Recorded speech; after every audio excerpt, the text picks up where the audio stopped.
All right, what is up, everybody? This is Marshall Lee of DonkeyJawProjects.com, and this is the Early Bird Artcast number 6, Saturday morning cartoon edition. Maybe not cartoon so much, but comics. I'm just trying to figure out how to turn the headphones down because it is distracting. Do do do. I think that does the trick, and you guys can still hear me. Yeah, it does. Oh yeah. Dang, you guys can see that on the thing? That's weird. Thought it's only supposed to show Clip Studio. All right. So, how's everybody doing today? I see Fuy's in here already. Hey Fuy, how the devil art thou? Yeah. What's up, Mike? How you doing? Yeah, so I put the link out there for people to come on if they'd like. And so who knows? Maybe we'll have some guests. We shall see. So yeah, I got to get to this arts though here. Let's see.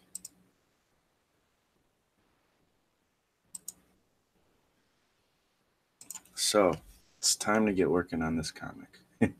Hopefully, I can finish it up today, or get very close to finishing. I got about a page and a half, or maybe a page and 3/4 of a page to do. This page and not that page.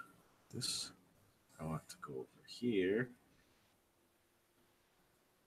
This page and this page. Oh man, I keep all right. This page and the one I just showed you. All right. So the only thing is, I haven't fully written the dialogue. The dialogue you see is what I've written. It looks like maybe somebody's tried to pop in here. Creed, you Mr. there, man? Marshall. Mr. Marshall, how's it going, man? Hey, what's up? I can barely. Well, actually, no. Maybe I can hear you. I got the volume settings here going weird. But how you doing, man? Not too bad, not too bad. I just saw you were doing Awesome. some art, and I'm doing art myself, so I figure I'd jump in. Awesome. Yeah, I don't know. I want to turn the audio down on my voice. I don't want to hear my voice, but I want to hear you. It could be my setup too, because I just set all this back up. I forgot pretty much how to do No, it. no, it's not you. It's definitely me. Something that's been a little weird in the last couple art casts. Your comics come along awesome though, man. Thanks, man. Yeah, working hard and trying to make it happen. Yeah. Let's see if I can just. I don't know what to switch to. Communication speaker, USB, Realtek. Let me try that. Hmm. Sorry, everybody. I know this isn't the most exciting thing. Creed, what have you been up to these days? Oh With art? man, just I don't know, getting kicked in the ribs in an alley by life. That's pretty much Hello, how you it's there, been man? lately. Uh oh. But you got to keep going. That's the whole trick to it.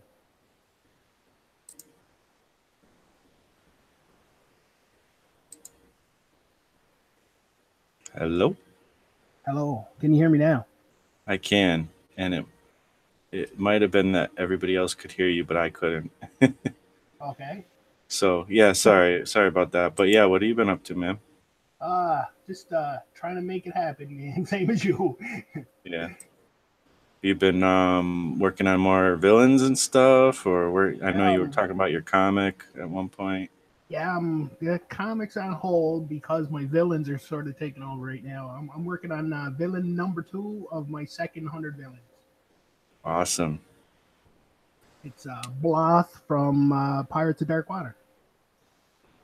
All right, I've never heard of that. Really good Hanna-Barbera cartoon. Yeah, that's cool. And then yesterday I got a commission, which I never do commissions, but need to make ends meet. So the desperate artist always jumps to commissions. Yeah, definitely. I know how that goes. So that's kind of cool. How's that? Have you been starting on that, or you just got it? So probably I not. was watching some GoBots last night to get some reference. I was kind of worried like that I was gonna get somebody want me to draw something that I don't like or something, and I can still do it. But oh, the guy said I want leader one from GoBots. I'm like, yes, I was gonna draw him anyway eventually. Nice. So is that a hero or a villain? I don't That's a know. hero, but like I do about equal, but I my concentration's on villains. I more or less just do heroes if I'm like I need my brain needs to wander. Yeah, cool. Man, I'm still trying to figure out this audio situation. So annoying. I like do a bunch of stuff because like sometimes I record like music stuff, and so when I change that, it messes everything else up. Oh yeah.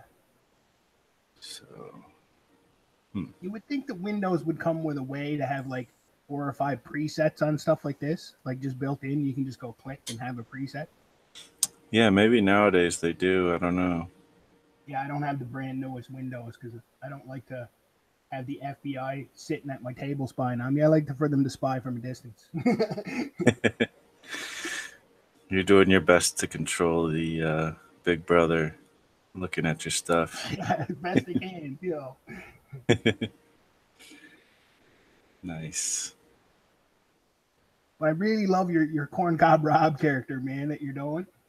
Oh, thanks. Yeah, I just finished the first page yesterday, actually. The inks to it. So Right on. I was thinking you have to do like a pin up or a cover or something of him sitting in a movie theater looking around horrified. That'd just be that's great. awesome. Yeah, you need to do that, man. It just I fits the swear, I character. need to get somebody else to help me write it because everybody's coming up with all these awesome ideas, and I didn't even think of them. Just sitting there with just a terrified look on his face, not realizing everybody's eating popcorn around him. That's perfect. Oh man, wonder if there's anything in this control room. Oh, I think there is.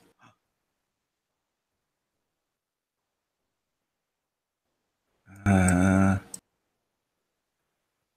got excited there for a minute. Hmm.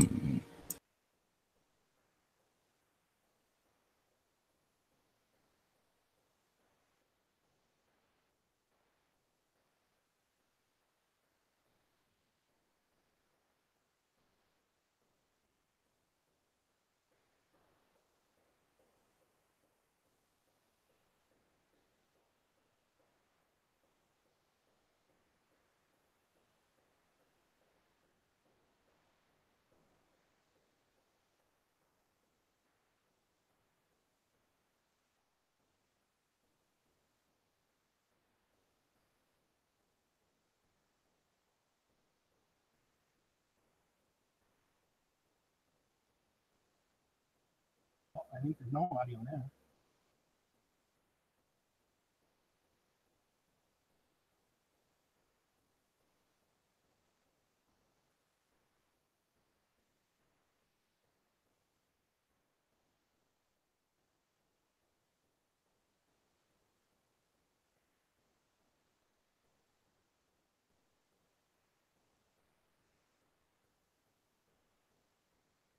The wonders of live video.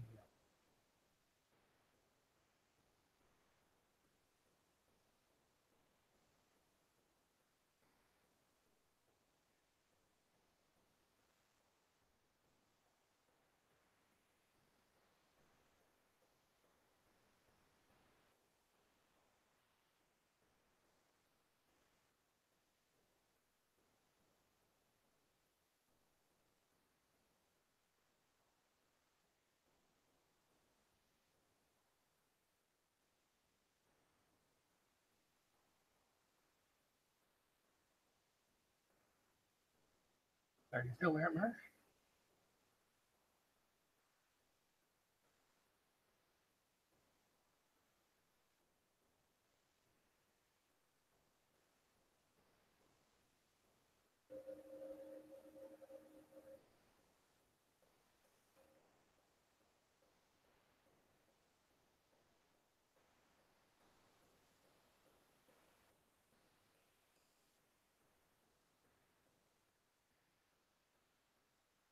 Still says live.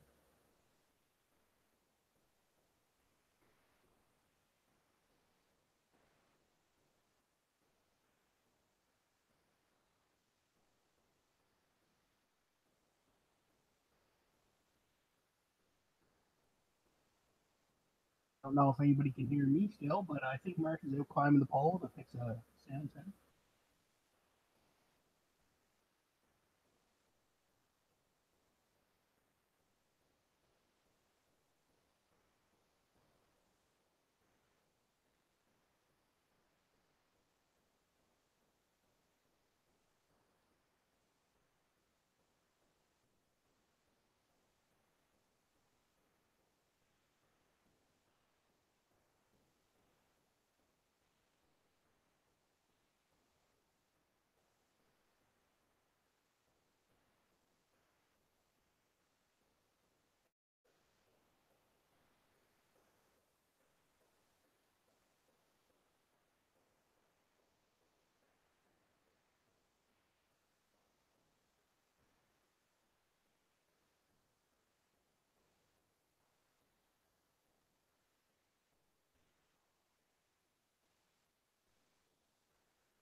Please stand by. We are experiencing technical difficulties.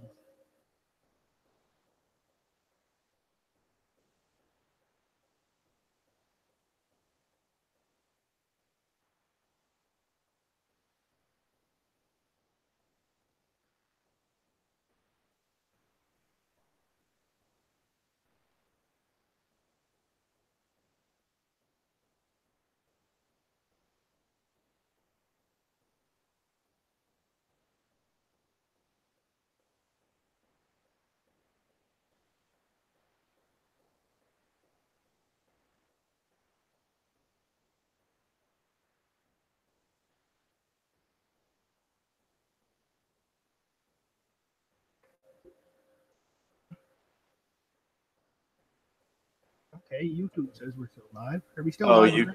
Can you hear me now? I can hear you now. Okay. I know what I did, but that's frustrating. Okay. Can you guys hear both of us now?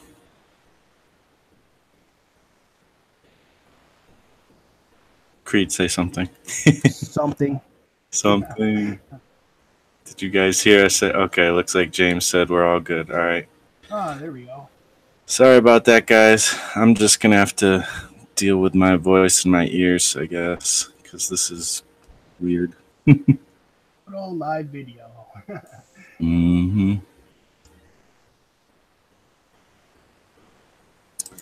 All right. So, anyways, I'm going to start working on my comic. That would be nice. And let's see. What did you say you were working on? Which character? Bloth from Pirates of Darkwater. Bloth. The big, weird, his all his dimensions are way out of kilter, but he's a really kick-ass pirate.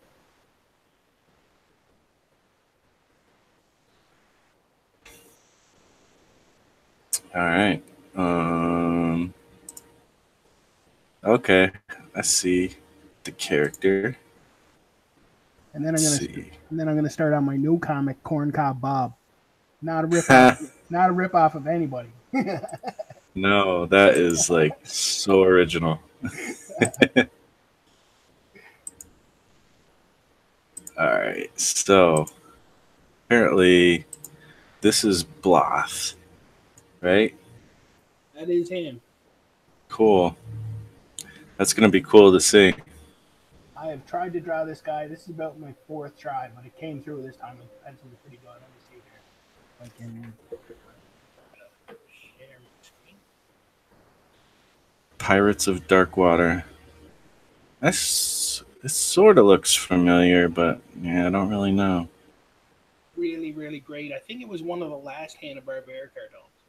Really good. Wow. So, so Creed, um, I guess if I think most people here might know that are watching right now, but if you don't know who Creed is, tell them a little bit about what you do, man. I am. I'm the cartoon guy, pretty much. What I love to draw is all the stuff from my childhood. So that's what I Yes, draw. The icons of the 80s and 90s. and you have an awesome YouTube channel talking about that stuff. Yeah, which I really, really need to do more videos on. I've sort of every time I was going to do a video lately, I'm like, well, I'm not finished this piece I was working on, and it took me forever. So I was like, I'm not if like I don't want to distract myself. If I start doing videos in the middle of a piece, then I might not get back and get it finished. So I was working on a Killer Clown from Outer Space, actually, my first movie piece, and it took me like I don't know 2 weeks. So, but it's finished now.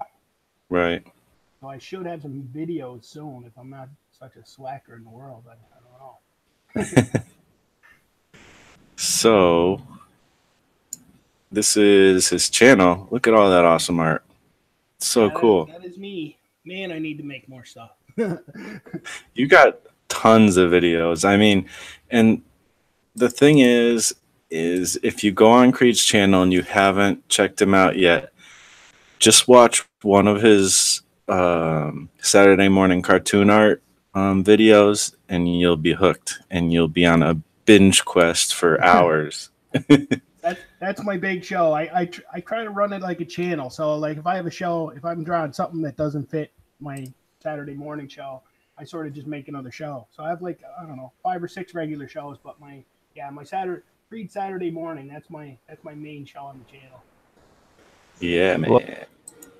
Oh, sounds like we got another player. Somebody else has entered the fray. It's Who's Chris. that? Chris. How you Yeah. doing, man? Back from the dead. I know it's been a while. Like an eternity, I think. How's it going over Yeah. there in the Philippines? I've been stuck on an island known as my own apartment that has no Wi-Fi. You have your own apartment now? Yeah, I moved out. Wow.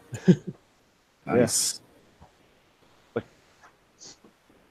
place is really small though, but yeah, I haven't been able to really join any of the hangouts because of the crappy Wi-Fi there. But now I've visited my family, so Mm-hmm. Yep. So I don't think there has been any hangouts. I don't know. I haven't been paying that much attention, but Yeah, I haven't seen a hangout in quite a while. mm, But I've been sleeping So- at night, and usually if they happen, they're at night Atlantic time. So yeah. Uh. So Oh, at least I'm here now. yes, you're here now. So now that you're here, tell everybody who you are and give me a link All right. of something All right, that live. Okay, Yeah. my name is Chris Isaacson. I'm an illustrator and website illustrator, basically. And you can find my stuff on @isketchson on Instagram, and I also have a Twitter and Facebook, but I don't really use those that much. So Instagram is mainly where you'll find my stuff. cool. Do you post your comic anywhere? My comic is not yet being posted. A lot of stuff are changing for it. I keep changing the format, and I'm like, I could just change or make this better and stuff. My comic that's currently in the works is Axel and Donnie, which is about an anthro fox living with a caretaker named Donnie, and they're like living as average people in an average world, trying to make it by, But it's kind of like a weirdo story,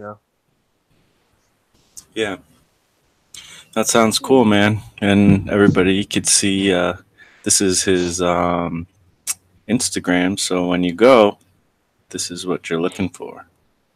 And the links for him and Creed are now in the description if you want to check them out. Cool art, man. Thank you, thank you.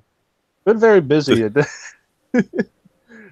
Like the 9 to 5 is still beating me. So Yeah, all of us, man. yeah, all of us. For sure. Hold on, I'm still getting set up here. Yeah. How long ago So- did you move?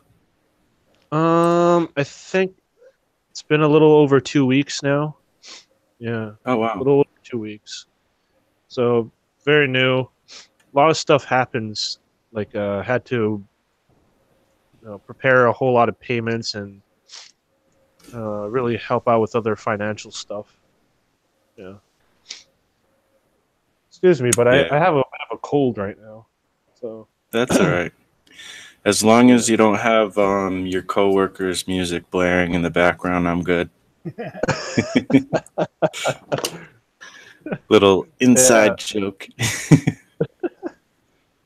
my I guess to the people. Wait, I don't know if there are people watching, but like the story behind that is that I work at in an IT company doing website design, and yeah, my coworkers love to blast music in a playlist that just goes throughout the entire office. Like there are speakers surrounding the office, and they really love their K-pop and stuff. Yeah. Yeah, It was pretty tough when we were doing those hangouts. Sometimes it would get really loud. I would have to like manually mute myself Yeah. and unmute whenever I have to talk. And sometimes I would respond to questions, and I forgot that I'm still muted. Yeah. Well, mutation happens. We had the only art hangout that was also a rave for a while there. The only art hangout that was also what? A rave. A rave, yeah. Oh, yeah. There's a rave every morning. That's funny. Got some Michael Jackson there at times. I know. Everybody loves that. Yeah, it I was fun miss the the first time. hangouts. What's that? It was fun the first time. Yeah. Yeah, those hangouts were great. I got so much art done during that time. Me too. Quite the motivator. Yep. I got so much driving done, which led me to nowhere. But You were like the roving reporter of our group. Where's Marchette now? I wish I was getting art done. Speaking about that, I need to do that now. I'm currently setting up right now. Yeah. Oh. Okay. Setting up what your Well, I figured I might as well show what I'm drawing. you But I'm definitely also- should. Plugging in my phone into a charger. I thought Gotcha. it would. My phone does weird stuff whenever I plug in the charger, and so I thought it would like kick me off the Hangout or something. Yeah. Yeah. Technical. Thing is, I've been drawing lots of stuff lately, and because specifically these days, for the past 3 weeks, I've been working on a mural, and I kind of lost my pencil mileage in place for paint mileage. You know, so I think I'm just gonna be doing study sketches tonight. You Yep. know, looking at some of my favorite artists and drawing from their stuff. Your favorite Look, mural artist? comic artist. I'm on my sketchbook right now. Let's see. Yeah, no, I'm just joking. I did notice that you were talking about that, and I didn't chime in because I've never really done a mural. But it's funny because I've heard a lot of people like they're like, they put themselves out for commissions and whatnot, and then somebody's like, "Oh yeah, I'd like you to do this mural," and it's like, what? Have you seen what I do? Like, Yeah. that's not really Yeah. what I do. Let's see. Yeah, murals are tricky. When I was working at Home Depot, my boss got me to paint one in our training room, and he was like, "I want the history of our store." So, like, when it was being built, and then once it was finished, and then all the basically the three stages of building the store. It turned out cool. I didn't get to completely finish it though because he got replaced, and the new guy was like, "Whatever." I was like, "Oh, okay." Weird. And turned out like right away when somebody says whatever to art, I was like, okay, I don't like this guy. And it turned out a little while later, I'm like, yeah, I don't want to work for this guy either. So I left and went somewhere else. Yeah, Don't trust people that say whatever to art. Yeah. it's a good motto. Wow. So, what's the mural you're doing, Chris? Oh, hold on. Sorry, still setting up. I had to take off my earphone jack to remove the phone case. Mhm. Let's see. Is this working? Oh, I see something. Is it? What is going on? The world's spinning out of control. I think I'm zoomed in. What the hell? I can see like a full Oh, pad of paper. okay. That's what I was going for. Like, okay.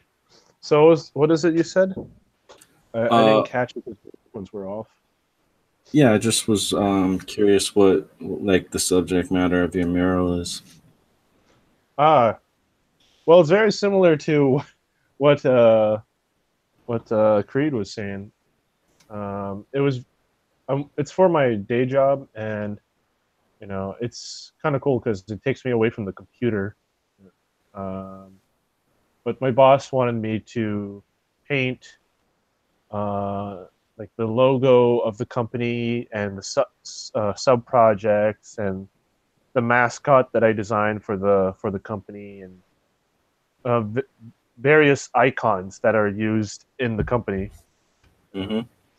So, and then there's also a landmark. So I guess you got the mascot, the logo, a friggin' church, uh, but like a tennis rackets, and there's a lot of stuff to it. Yeah, Mostly things that the employees would understand because it's part of the culture there. gotcha. Yeah. Um, the thing is though, like before that, the last time I did a mural or painted a wall was in high school, and I wasn't even drawing yet. Really? Yeah, and so I think my boss just kind of took it like, oh, this guy draws. I'm pretty sure he could paint. I guess that's probably like. I mean, since I've heard so many people get asked to do that from time to time. That might be something interesting to specialize in Mhm. if somebody was into it. I mean, I know obviously like a lot of graffiti artists and stuff get into that type of thing. Yeah, although I'm finding that's not my thing. I'm not used to staring at the same artwork for 3 weeks. Yeah. I'm more accustomed to getting something done within 24 hours. Yeah, I could definitely see that. It's it definitely makes a difference the size that you work in and how long stuff takes. I was actually looking at my original comic pages for my Glyph mini comics, and just yesterday, and I was noticing that because it's funny, like the first mini comic I did at like one size. It was still very reduced. It wasn't like 11 by 17 or anything. It was probably like a little over 3/4 of like a regular like computer paper. Um, and then like for the other two mini comics, I kept going further down and down, and like the size went smaller. And I remember those making those comics was a lot quicker. And I'm actually So that, working on a reduced size for what is this comic I'm working on? Not this one, the other one, Corncob Rob. yeah, So I've been seeing those posts. Which one is this one? this one's Darby Cufflink, Gentleman Avenger of Comics. It's a mouthful. It's hard to say. It's, And this one's almost wait, so finished. you were drawing at 3/4 of a printer paper? Like you were drawing at that size? 3/4, yeah. And I went even down to about half the size of a piece of computer paper for my third mini comic. Wow. Wow, it's kind of harder to draw small, I find. Yeah, me I do too. prefer drawing bigger, but it takes a lot less time to draw small. Oh yeah. Yeah, You true. know, it depends on like what you're going for. With those mini comics, I wasn't going for like amazing art. I was going for trying to learn how to make comics, basically, Oh yeah. which is kind of what I'm still doing a lot of times. Plus, the shorter time something takes, the better you're gonna get progress on it. Like, it's time is a demotivator. If your project's taking longer, like I just, like I said, I was just finishing that. I was working on a piece, Killer Clown from Outer Space, and it took weeks instead of my normal pieces take days. And I was just like, by the middle of it, I'm like, will this ever end? Yeah. Yeah, I was telling some of my coworkers because they would ask me, "How's that mural going?" I'm like, "Oh, I'm going insane. I can't take it anymore."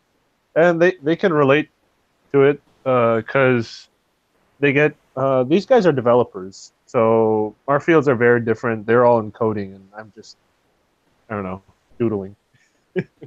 But they they also have that feeling when a project is just taking way too long, Hmm. and they deal with direct feedback from their clients, and people who give feedback on art are very different from people who give feedback on um, the way a website works, like a website functionality, you know, Yep. and like this, they tend to be tougher, as I heard, and Right. so that's like a bigger demotivator for them. I bet. Yeah, and but it always helps that we get to unite and complain about it together. So When I was that's the trying to trick, get guys. into coding a little bit, I actually, it's weird. It's such a technical, kind of tedious thing, but it's also a very creative thing. And I guess once, if you get to the point where you get good at it, it could probably be pretty enjoyable, I would think. Yeah, yeah. Uh, my dad is a programmer, and Hmm. one of the things that um, that he said, and it really stood out for me was because we were kind of like talking about our jobs, you know, Mhm. and he said, "Yeah, this is how I create. Exactly. This is how I create." And I'm like, "Oh, good that he sees it that way." You know? Yeah, definitely. Yeah, I mean, there's a lot of jobs I've had, and I could look at it creatively. And I could try to like look on the bright side, but I'm just like, this stuff is just not fun. But I feel like I could get into that zone with coding if I got into it. yeah.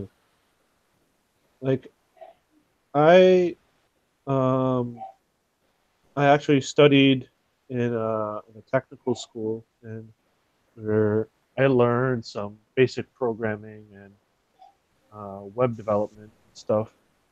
You know, and along with my animation lessons. And though I found it wasn't something that I wanted to get into, it was enjoyable though. Like I kind of started looking at, um, I kind of looked at it as solving puzzles. You know, Hmm. I like puzzles, and so it's like whenever something works, I'm like I get that same feeling of that same satisfaction from like solving a puzzle.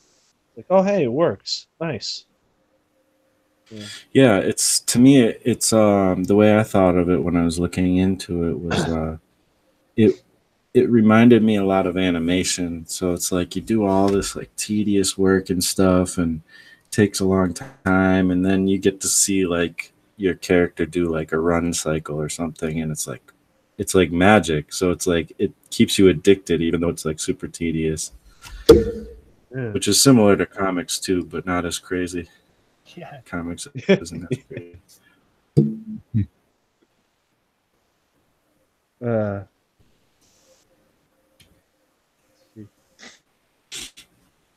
So really, yeah, that's pretty cool, man.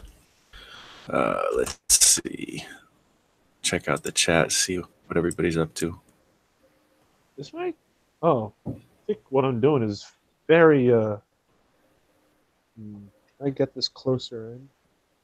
I can't find a way. It's strange. I can't find a way to share my screen, so I'm just gonna have to stay tuned for whenever I can make a video of this. You have shared your screen before, haven't you? I feel yeah, like on yeah, these hangouts. yeah. In the Hangouts, I have, but it's weird. My settings are different here for some reason. Huh. That is weird. So we're all that's all right. You know. People that'll Well, just give people more of a inspiration to go to your channel and check out your art. yeah, take my word for it. I am working on art. So apparently, James says he spent a year on murals in high school, and he always enjoyed it. So that's Hmm, cool. good for Seems you, like man. that happens a lot. I had some mural project in high school too, actually. Yeah, Yeah. they're fun to do. The only thing I didn't like about it was eventually the next batch of students would paint over it. Oh yeah. Hmm. And I was like, oh man. But but then their work turns out better than mine, and I'm like, oh, that's nice. No, I mean, at the Yeah. time, like I wasn't really studying art yet, so you know, I was very I'm not sure how to say. I'm just gonna say unskilled or uneducated in some degree. Yeah.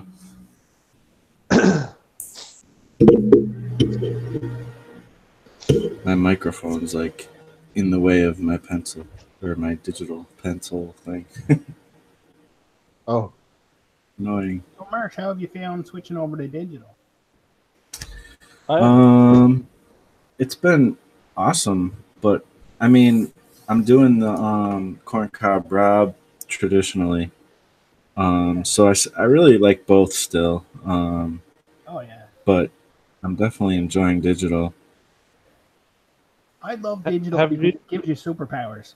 Like a lot of people that are artists say like, well, digital is like cheating because you can just undo. Yeah, undo is a magical superpower. You don't want magical superpowers, you know. That's a great way to put it. But for some reason, I cannot do digital pencils, so I still have to use paper and pencil. And all my pencils, and that's good because if one time I lost a hard drive and I lost a pile of earth, but I still have all my pencils because they're on paper. So I work on paper and Oh, then Yeah. digital after that. yeah, that's another thing. Freaking hard drives can really, I can fail. So you got to. One of my teachers, when we were doing our thesis, he's like, make 3 backups. Oh yeah. Yeah, make 3 backups. Like one in the cloud, one on your computer, and one on a hard drive. And each member should have a copy also as well. You know. So there are 4 members. So I guess in total that'd be 3 plus, well, including myself, that would be 6 copies of the same file.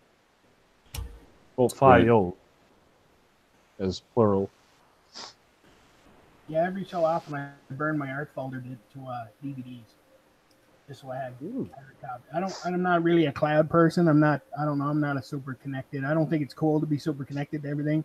So the idea of the cloud is not something I'm interested in.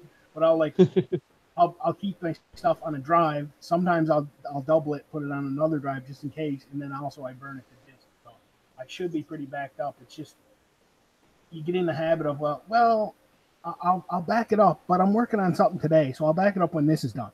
And then you do that for another couple of months, and then you're 2 months behind your backup. Yeah. Mm. Those- it always feels Yeah. like a chore. Oh yeah, but it's Yeah. a chore for yourself. Like you're doing it for you. Yeah, yeah.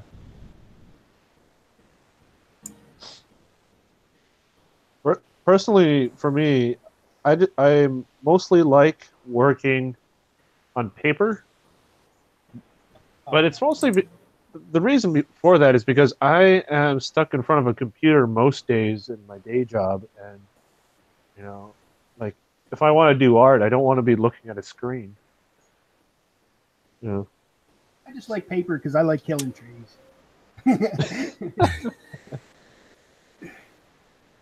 Yeah, I don't It's for know. a glorious There's cause. definitely something to that about looking at a screen all the time. It does kind of wear you out. Yeah. I think it'd be weird if you were an artist that like started digitally and you don't do anything on paper. I think that'd be really weird. Like everybody should at least know how to work on paper. I think I've seen someone that there are people lots like of that. just purely digital artists, and they're like, "Oh, I wouldn't even know how to start on a piece of paper." I'm like, that's a skill I think you probably need, as far as I'm concerned. It'd be interesting though, like to see somebody who has only worked digitally to see if they could replicate their results with going to paper. Like, I imagine that it would be just very similar to like me now just starting digital. Um, I can now, after it didn't take very long where I can really pretty much replicate whatever I can do digitally as well. So I'd imagine it'd be similar. You just got to get used to it. Oh yeah, The only thing is, like, even now with this limited amount of time, it's so frustrating when I do a piece traditionally and the proportions wrong and I can't just like manipulate yeah, it. yeah. Ah, yeah. My Yeah. pencils have become so sloppy. That's what I had to worry about when I got this commission. I'm like, okay, can I do pencils so that the pencils aren't just something I need in Photoshop? Because sometimes I'll like draw their head on the side of the page and whatever, and then just piece it all together. Yeah. But I'm like, okay, these pencils have to be like a finished piece of art, so that's going to be a little bit of a challenge. Yeah. And I mean, really, the answer to that is just to spend the sufficient amount of time in, the light pencil stage, working out the proportions. Yeah. Yeah. I, I do have a piece right here where I really was trying to figure out the proportions, and I'm still working on it. So I don't know if you guys can see that very well. That's cool. Yeah. And it's looking pretty good. And the more I look at it, the more I think his head is too small, and then I need to size it up again. Before it was too big, now it's too small, and then I need to erase it again and then go over it. Yeah. Using what's this the rules, just Mhm. how many heads tall. Lower I think proportion. I feel like I keep overshooting it a little bit. Yeah. Mm, let's see, but I right now look I'm back feeling too rusty to try that. To go back to that piece. before computer times. I think I probably would have had, I don't know, 20 or 30 awesome pieces of art that I could have done. But what happened was they were going awesome, and then I'd like mess up their hand or something like that.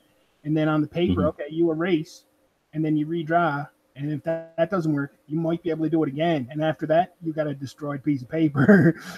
It's true. So I Photoshop mean, was just like magic. I'm like, I'm never gonna have that problem again. It's really good. just gotta have a lighter touch, man. Mm, That's my problem with my brain is I can do a light touch for a bit. I can like set up the bones of the art light touch, but I don't see it unless I see it dark. So I Mm. have to darken it in. So there's gonna be a point where I have to darken it in. I just have to make sure that point is after it's all correct. Yeah. mm. Yeah, I I have a tendency to make my lines a little too light, and then sometimes when I come back to a piece, the lines are too like maybe I stop working on it for, let's say, a day, and I come back to it and I'm like, oh, I can't, I don't remember what I was doing anymore. The pencils are too light. Um, but I have that problem less and less now. Right now, I'm just trying to get used to drawing on paper as a, or I guess not really drawing paper, but drawing the things that I want to draw. Because I've been stuck drawing I like an icon style, and I'm trying to get back into my superhero comic stuff. So, Yeah. I think a lot of troubleshooting art is actually just troubleshooting how your brain does art.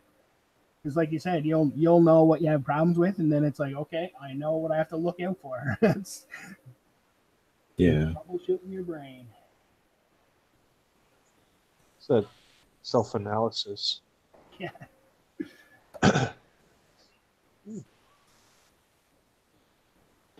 Yeah, that could take a lot of work. Running out of I've been troubleshooting my brain my whole life, and I don't know if I got anywhere yet. yeah. I'm not sure if it's better or worse, but it is different. That's all I can say. But anyway. Actually, I was thinking about it like Creed. I almost like if I just knew you but didn't see any of your art, I would feel like you would be the type of person who would be like, "No, I'm never going tradition or I'm never going digital, always traditional." That's it. Yeah, see, I'm so horribly old school at everything else. Like people would be like, "Hey, I love that new Ninja Turtle something." I'm like, if it's not the original cartoon, screw off. Stuff like that. Like I'm horribly like I live in the '80s. My brain will not let go of it.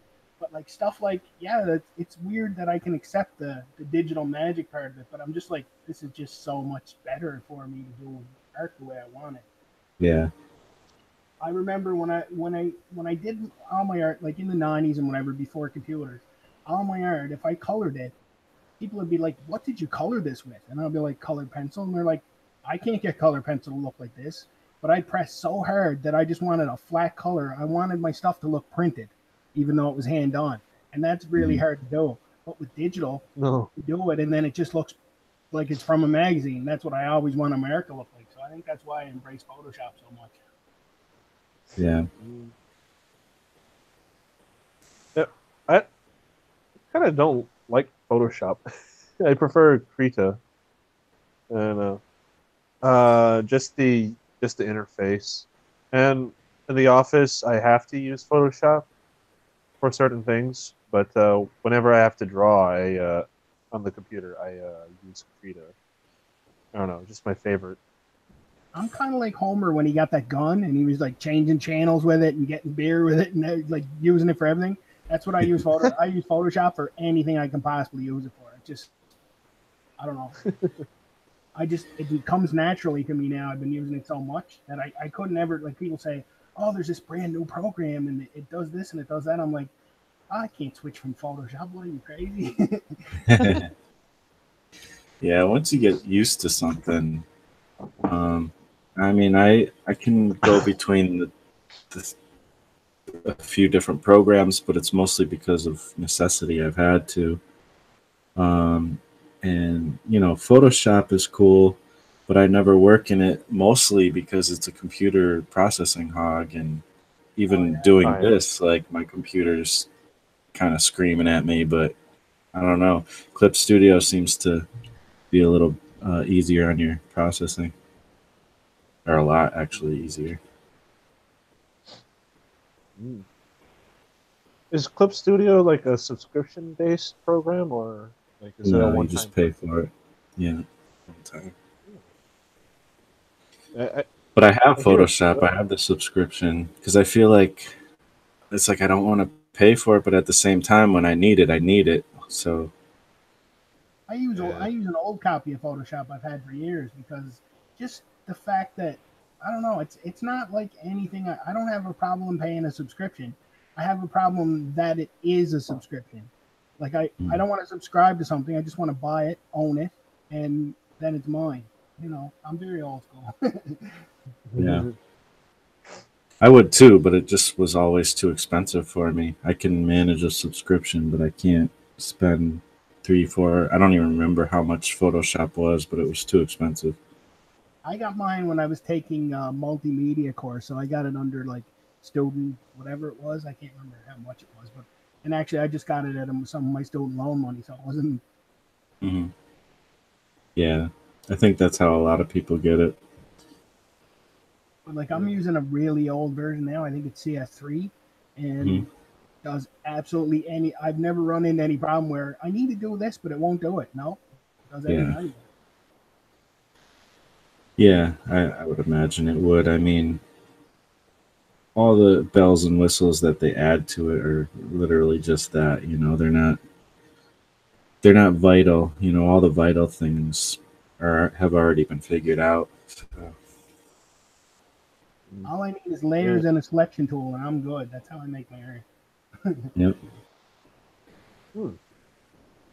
Yeah, I would add a flip function to that, flip canvas function. That is good for me. Yeah. I mean, I do like when they have updates and there's certain things that you can do that are new. I mean, it does help, but it's like it's not essential. You can do a lot without that stuff. Most stuff you can do without it.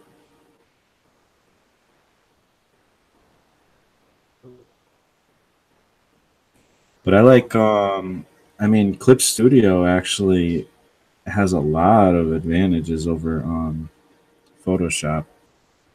Surprised Photoshop hasn't like because there's like perspective tool and there's like a lot of comic space stuff that are in that. Mm. I'm surprised Photoshop just hasn't gone. Well, here's a pack of plugins that does all that stuff. Like, I know. I think they do some of that, but you would think they'd do it more. I would think they would just literally steal everything and I kind of assume they're at the point where they're like, well, we're Photoshop. We don't have to worry what other people are doing, which is a mistake by any company. Like that's what Yeah. IBM thought. You know. Yeah.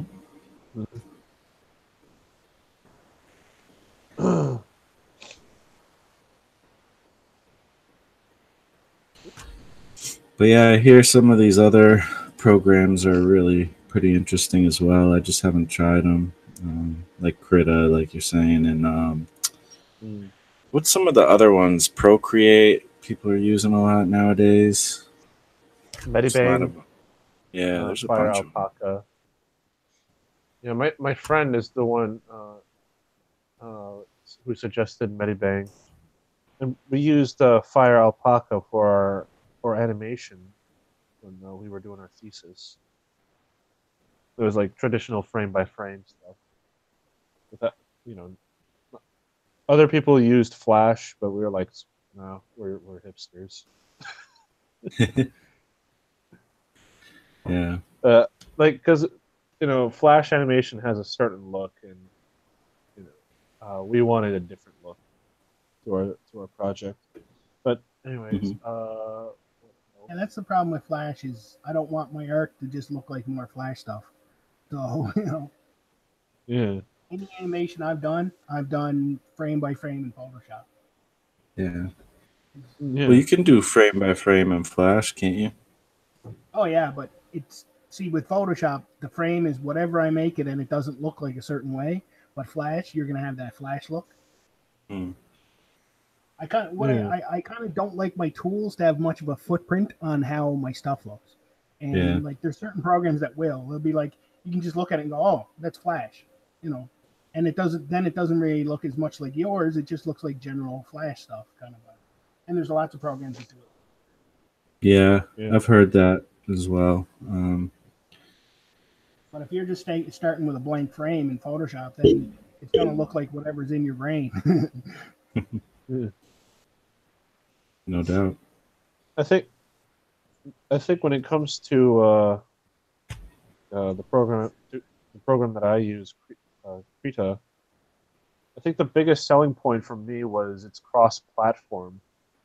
I happen to run a Linux-based operating system on my own computer. Hmm. Uh, it's a long story of how I got into that. So got into Linux, but like all the other platforms or all the other programs, they don't run natively on Linux.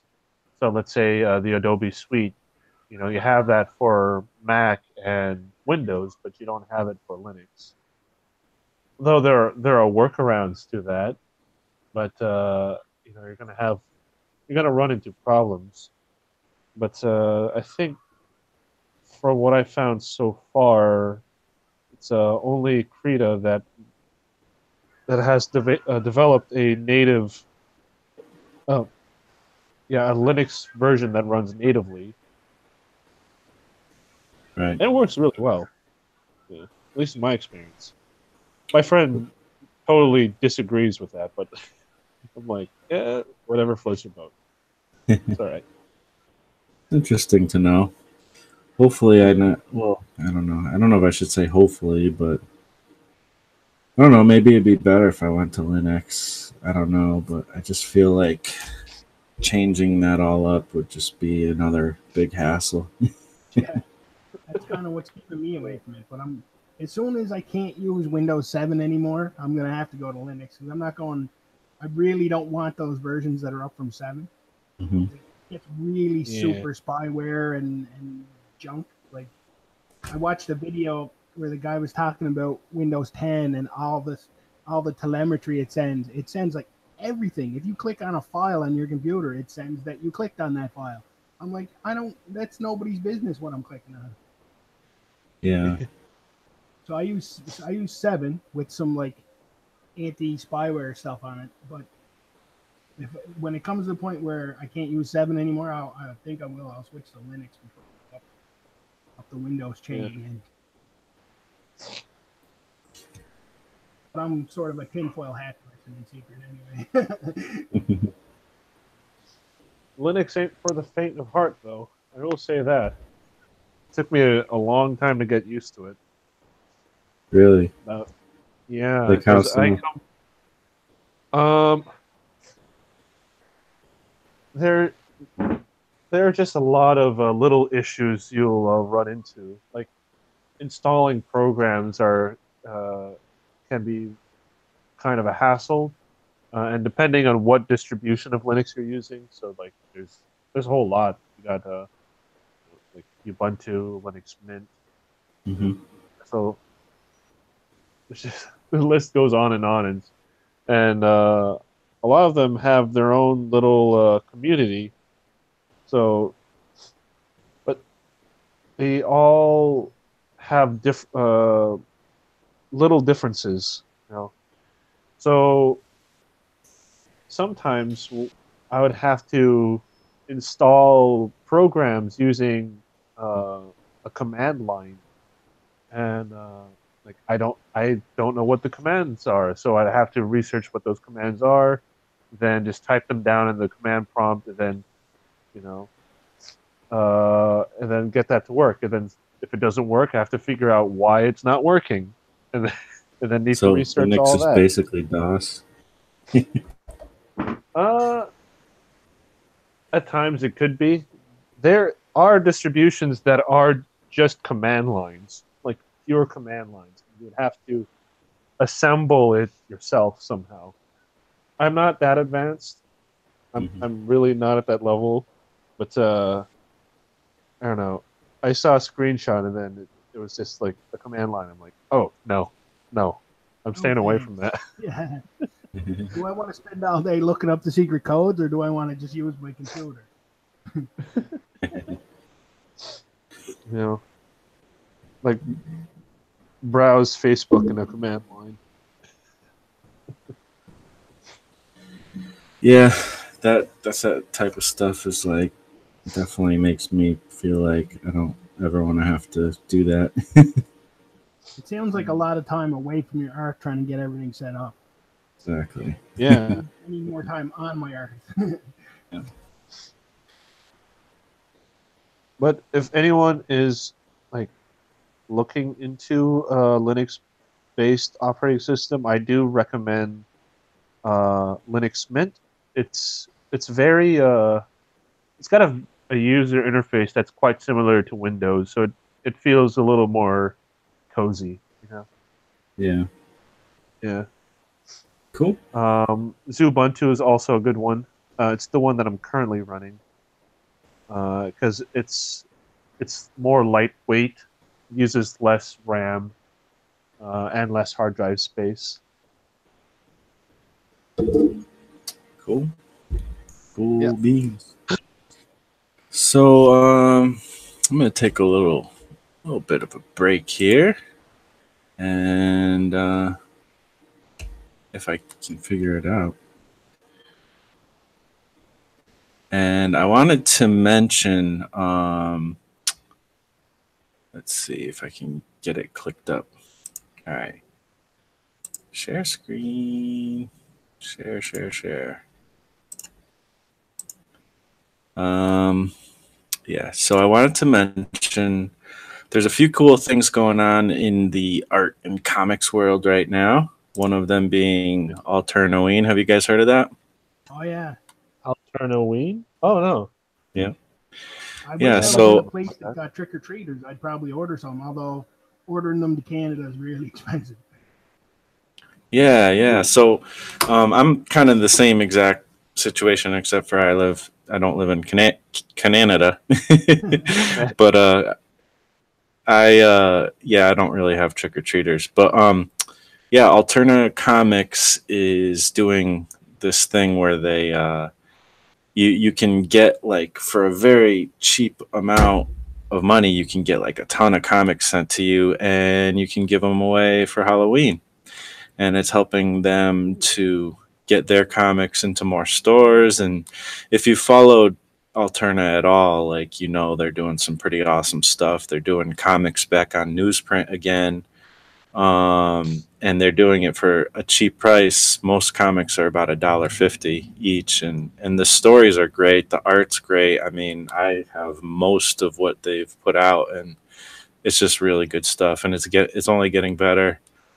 Um, so yeah, I don't know. I'm super excited about it. So anybody, I put the link in the description. Definitely go over there, help the Indiegogo going on. It's they're actually doing pretty good, 66%, and they just started like a couple days ago. So that's Oh yeah, pretty good. they'll definitely get funded. Yeah, I think so. I want to see it get like 5 or 6 times that. Like I want to see it really take off, so they, it'll be every year. Yeah, It's a good thing for the comics industry. If you listen to anything Peter Samedi says, he has all these little plans and little ideas that he's putting into action to get people back into comics or into comics in the first place. I think it's just great for the comics industry. absolutely.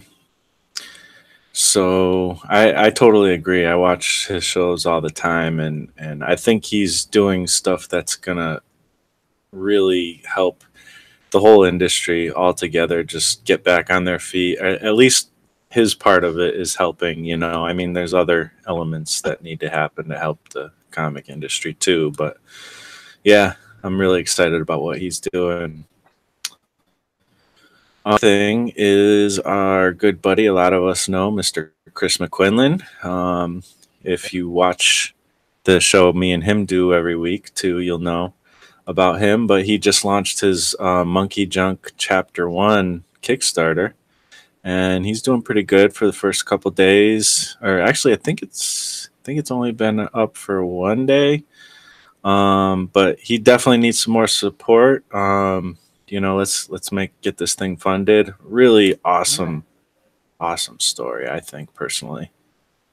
He makes good stuff. If you haven't been following him, go back and read some of his other stuff too, because he makes great stuff. He does.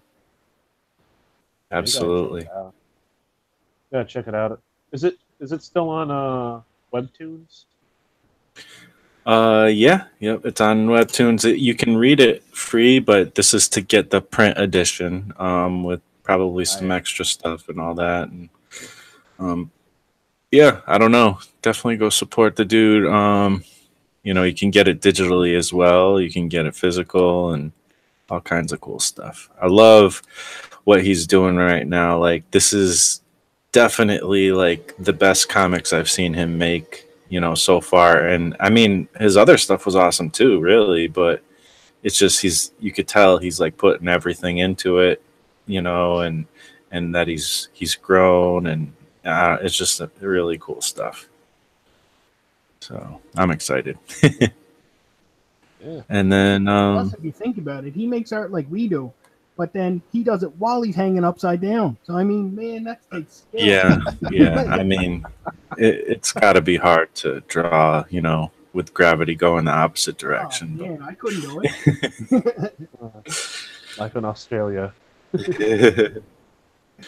Yeah, those Australian guys, they do some interesting things, and it's probably because they're upside down.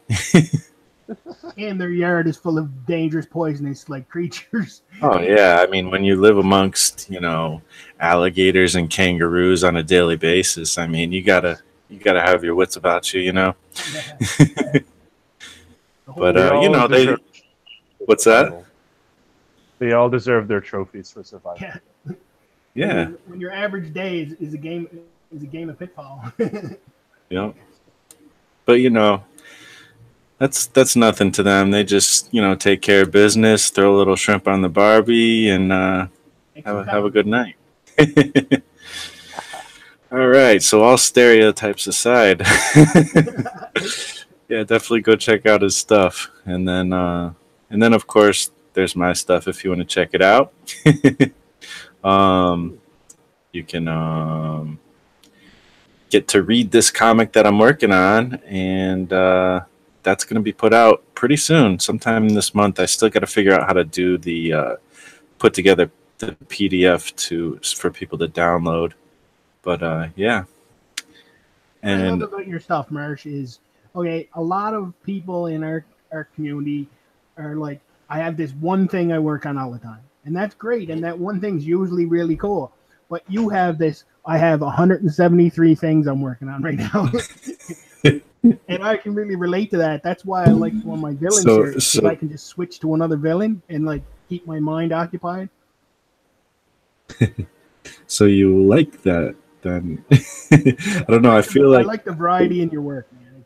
That's cool. I appreciate it. I feel like I'm always shooting myself in the foot because I'm starting new things every 5 minutes. But hopefully, this is like a way to rein it in so that I actually am productive with all that craziness. So yeah, so there's that, and then also again, I mean, I'm not ending it. This is just like a little commercial break, but again, check out Creed's YouTube. And you put out like stickers and stuff too, right? You got like a store going now, don't you? That's pretty much the main thing I'm working on now is yeah, my sticker store. And, Cool. And it's getting some pretty good, like here and there. I get some people that want my stickers, and what it is whatever I make from it, I put back into making more stickers. So eventually there'll be a lot more stuff in there. Cool. That's awesome. So is there a place like specifically where people can go, or they just hit you up on DM or something? InfiniteCoolness.com.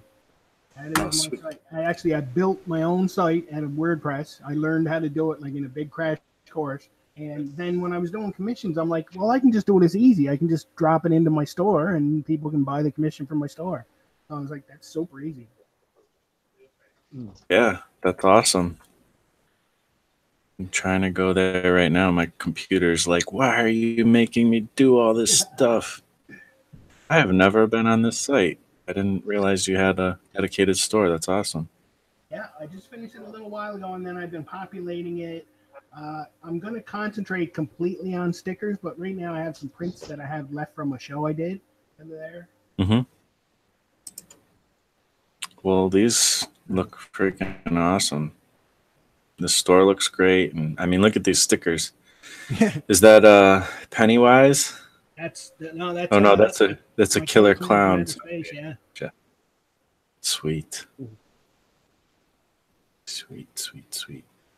Yeah, this stuff looks awesome. And when I started my store, I was like, okay, I need to get some cool packaging, which I don't have yet, but that's coming. But what I thought was, okay, what do I want? Okay, I have limited funds. And do I want to buy cool packaging, which somebody's going to go, hey, wow, that's cool packaging, and then throw it away?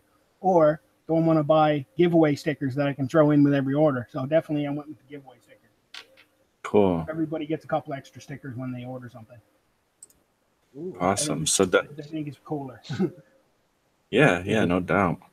It's always good to get like extra stuff. When you order something. Expected is always good. Yeah. So yeah, definitely, guys, check that out and maybe grab some stickers from Mr. Infinite Coolness himself. And if you get like a pack of 100, it should be able to hold your muffler back on your car. I mean, hey. Yeah, that's way better than duct tape. I mean, you're going to use duct tape anyways, so you might as well be fashionable about it. Exactly. Yeah, people always said to me, like, your art looks like stickers already. I was like, yeah, it kind of does. And everybody was saying it. So I'm like, yeah, it's about time this is stickers. Do you think you'll expand into something other than stickers at some point? I want to do a series of, like, probably just like 11 by 17 prints, just to have some variety. And you can really do something in a print for your wall more, like, can add more stuff than just what would be in a sticker. Mm-hmm. So I think that's probably what I'll add, but I'm not sure about anything else. I think I'm going to concentrate on, because I have, I don't know, 200 or 300 pieces of finished art in my gallery that I'm sort of rooting through and making stickers of slowly over time. So eventually I want there to be more stickers than you can browse through. Yeah, that's cool. I like this pencil commission option too. That's really neat. I was kind of thinking, like, okay, if I'm going to do commissions, which I sort of need some cash, so I'm going to do commissions, which I've never done. But I was like, okay, it can't be something I have to buy a pile of supplies for. And it can't be something huge or that takes a ton of time because then I won't get my own art done. So I just thought, okay, I'm just gonna do a completed finished pencils of a character on the back of my postcard. That's awesome. And then, you know, with that, you could probably scan it in and use it for a sticker eventually too, especially since it's just pencil and Oh, definitely. That's what I plan. do Yeah, your like whole whatever I'm process. gonna do there, I'm gonna do as finished art later. That's awesome. So it's really just somebody's chance because my process is kind of like I don't usually say I'm gonna draw this and then just go and draw it. What I do is I kind of have five or six in my head, and the one that comes to me more is the one that I do. So it's I'm sort of not completely at the wheel. So I was kind of worried about that, but what this does is it makes somebody else say, "Hey, you should do this one," instead of sometime you'll get to it. So here we go. Cop off a few bucks, and Yep. bam, I'm on it. It's always good to do that kind of thing too with you know, kind of getting that double duty and stuff. I was thinking about doing that, like, because people really like. Sometimes people want like commissions of like portraits of one of their family or something, or even Yeah. pet portraits and stuff, and like that doesn't like awesomeness, but it's good practice. So it's almost Yeah. like I almost want to do those, and I can just practice and get better at art while I'm getting some money. You know. I was going to open my commissions up to anything, but then I thought, okay, that's going to take. It's basically everything I'm thinking about with this is I don't want it to take so much time that I don't get my art done. So doing something outside my comfort zone is cool, but if I do it inside my comfort zone, it's going to be faster and it's not going to interfere with my work. So yeah, I said that's why I set up like get your favorite cartoon character because that's my wheelhouse. I can just do that no problem. Yeah, I think that's smart actually. And you know, people will end up asking for other stuff anyways if Oh they yeah. want. So, but yeah, I think that's really smart. Keep it within your kind of branding or whatever. And I think what I'm going to do is I'm going to do two at a time. And then once I get the first two done and I decide to open more, if this all works out, then I'm going to use those two as the examples and then et cetera, et cetera. So eventually all my example right now, my examples are just made in Photoshop. Like I took my pencils and I put them in on the card and whatever. But eventually I'll just use pictures of the ones I've already done commissions on. Yeah, yeah, no doubt. And then so now that link's in the description as well. If anybody wants to check out his store, you can just click on the link. Awesome. And those stickers will look great on your grandma's fridge. Don't tell her you're putting them on there, just surprise her. Sneaky. Nice. And then, of course, I Sketch Son got some cool Yeah. stuff here. Check out his Instagram, and it looks like you have a T Public up. What's up with this? Oh yeah, Oh yeah, one of the T-shirts I made. is that See, still hopefully- available? It looks like it is, right? Yeah, it is. 15%. What? So it looks like you get 15% off too. No, but I don't know. But yeah, I mean, this is a really cool shirt, man. Thank you. Yeah, that shirt is traditionally drawn, and I digitally colored it and just went in and thought it would look good on a shirt. So yeah, That's awesome. You should make more shirts. That looks awesome. yeah. I have plenty of ideas. It's just that I'm struggling with the execution and scheduling. Yeah. I don't know. That is really It's like cool. you get this awesome idea, and then you do it. And it's just like, man, I could have done this better. Do it again. I think that's just called Earth. Yeah, Yeah. right. The reality of art. I think the art doesn't. You could have a piece that the whole world loves. You probably still have a problem with it. It's just how art is. Yeah. My coworkers kind of asked me about that. I'm like, and I just kind of explain it the same way. Yeah, I look at because now I did I did these big posters for our office, and I did them all digitally, and my boss wanted them to be like freaking perfect. And so I'm like going back and forth with the critiques and stuff. Oh, my battery's going low. Charge. And so I worked on 6 posters for 2 weeks, and they were all done in you're was looking at a like what is this? Maybe like 30 inches tall. No. Yeah. Yeah, about 30 inches tall, and boy, they're just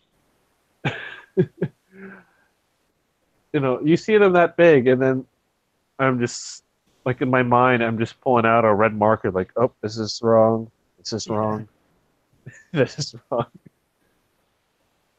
and then, but then I just also tell myself, don't let my coworkers know because they can't see it. My mistakes are invisible to them. That is the whole trick. Everything you think is wrong, if you think there's 100 things wrong, there might be 2 that anybody else is going to see. Or just say, hey, yeah, that's great, And smile. It's all wrong, and they're all gonna laugh at you. Yeah.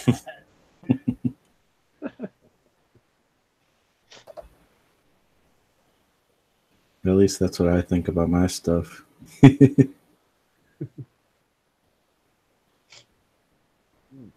When I started doing all this cartoon stuff, I was worried about likeness because every once in a while I do one and I'm like, I'm really super picky about likeness. Like I want the exact guy that I watched on the show, and sometimes it was a little off, and I noticed that people didn't even notice. I was like, okay, it's not a problem. Yeah, I remember that was a big thing for you, and I'm kind of surprised to hear you be a little more lenient on that. To a degree, like it can't be. I can't have it so it looks like it was like somebody else cast in the same part. Like I don't want to draw George Jetson and it just looks like some other guy in George Jetson's clothes. Like I don't want to get to that point. But Yeah. there's a little bit of leeway, and I think that just comes with cartoons in general because it's cool because they're drawn by teams of people, like from a guide. So there's still some variation just from scene to scene in each cartoon. So I think that variation works for me because it's kind of like a blurry line, and then if I put a line somewhere in there, then people will be like, "Hey, it's dead on." I'm like, "Okay." Because nothing was dead on in the first place. Yeah, exactly. And some cartoons are like a lot of that. Like I'll be looking for like reference, and I'll get like 5 different reference shots, and they all look completely different. I'm like, "Whoa, I never noticed this before when I watched the show." Yeah. I felt the same way when I was watching like some of the. Oh, brother just walked in the room. Yeah, watching the '80s Transformers cartoon, and I would find like little animation errors and recycled animation. That you just notice these things, and then I'm like, hey, that's something. Like I spy with my little eye a miscolored bumblebee who happens to be blue for some reason. And that happened in almost every show in the 80s. Yeah. Yeah, I mean, I think Todd McFarlane talked about some of this a little bit too. Like, he talked about being like inspired even more by like bad comics than good comics. Yeah. And I felt similar. Like when you see those mistakes, it makes you feel like, okay, I don't have to be so like precious and try to be so perfect about this, and or and this is messed up, but I'll be honest, it is kind of what happens is like you'll see it like a bad comic and you're like, oh, I could do better than that. Your confidence goes way up. You're like, hey. It's like, if that guy can make it, I can do it too. Exactly. If Fred Hembeck gets to draw the Marvel Universe, so can I. You know? Not to pick on Fred Hembeck. I like his style, actually. Yeah, what's I'm not that gonna dude? bother with names. That dude, Herb Trimpe, is that his name? The Hulk guy? A lot of I'm people not kind familiar of with them. talk about how, he's not the greatest artist, but something about what he does is really dynamic or whatever. And I think he's kind of a similar kind of thing with that. Reed, you know who Herb Trimpe is, right? Oh, yeah. Nope. What do you think about his art? It's actually kind of weird. Like, it sort of makes me feel old. I'm not super into the comic scene anymore. Like, I don't really read too much new stuff. I'm Mhm. more of a, if it has the old DC bullet, that's my sign of quality, and they don't use that anymore. Oh, that's right. I forgot you're a DC guy, or you were. And the DC universe is where I grew up. Like, that was my Yeah. universe. But and once they killed it, then I soured on DC. I'm like, how could you just kill my universe and just like Mhm. make another one? I was like, that's, so I'm sort of turned on DC, but not that old stuff. Like anything with that DC bullet on it is pure gold to me. Yeah, that's cool. Yeah, I don't know. I always just growing up, I always thought DC was just boring. But I also grew up in a different time too, a little bit. Like, I mean, I don't think you're super old, but you're a little older than me. I'm older than most people. I'm an old geek. It's weird. I started with one comic, Blue Devil, #1. It's the whole Hmm. reason I'm an artist, the whole reason I get into comics, everything. And then the only reason I get into the rest of DC is because he'd run into other characters, and I'm like, okay, he ran into this guy, so he must be cool too. And then like issue 3, he runs into Superman, and I'm like, hey, Superman's cool. I'm collecting Superman now, and he ran into Justice League. Hey, now I'm in the Justice League. If you know Blue Devil, you're cool with me. It was my attitude, you know. That's awesome. I love hearing how people like got into comics and stuff like that. Like, it's always a different story, and it's interesting. But because I started with Blue Devil, which turned out to be DC, which I didn't know anything about the comic companies at the time. But then, if I'd read Marvel, I'd be like, okay. And I remember I used to like the Hulk and Ghost Rider, but I didn't like their universe because their universe didn't feel like DC, and that's what I was used to. So Mm. Marvel to me was always the knockoff versions of everything. And it's the opposite way for a lot of people. Like they thought, oh, DC is the watered down version of Marvel, but it's what you see first, I guess, because it was always Yeah. like this is like the Kmart brand DC. You know, I was just like, this is not official anything. I don't know. Yeah, it's funny how that is. Like, the first one you see, that's like the official one, like with whatever it is, Official movies, universe. music, whatever. Yeah, my story is a little bit different. The first comic I ever saw turned me off from comics. Really?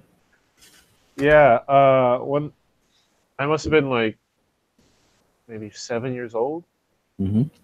like really young. Not the thing is like, since you guys mentioned your age, I'm a young guy, so 97, and I got into comics in the 2000s, and I remember uh, taking a comic off a spinner rack, and I had no idea who the character was. All I It just was the saw very was, last spinner rack there ever was, too. Yeah. The crew was waiting to take it away when you were like, and it was in Korea too, so that must have been like really weird. Yeah. Um, yeah, all I saw was like a cool superhero guy, right? Yeah, that superhero turned out to be Wolverine, and so there was a whole lot of violence in it, and I'm just like, me being 7 years old, and my parents, um, on, you know who Wolverine was until the movies came out. Hmm. And so, like, yeah, that I'm like, I don't want to see this kind of stuff. When me being 7 years old, you know, Yeah.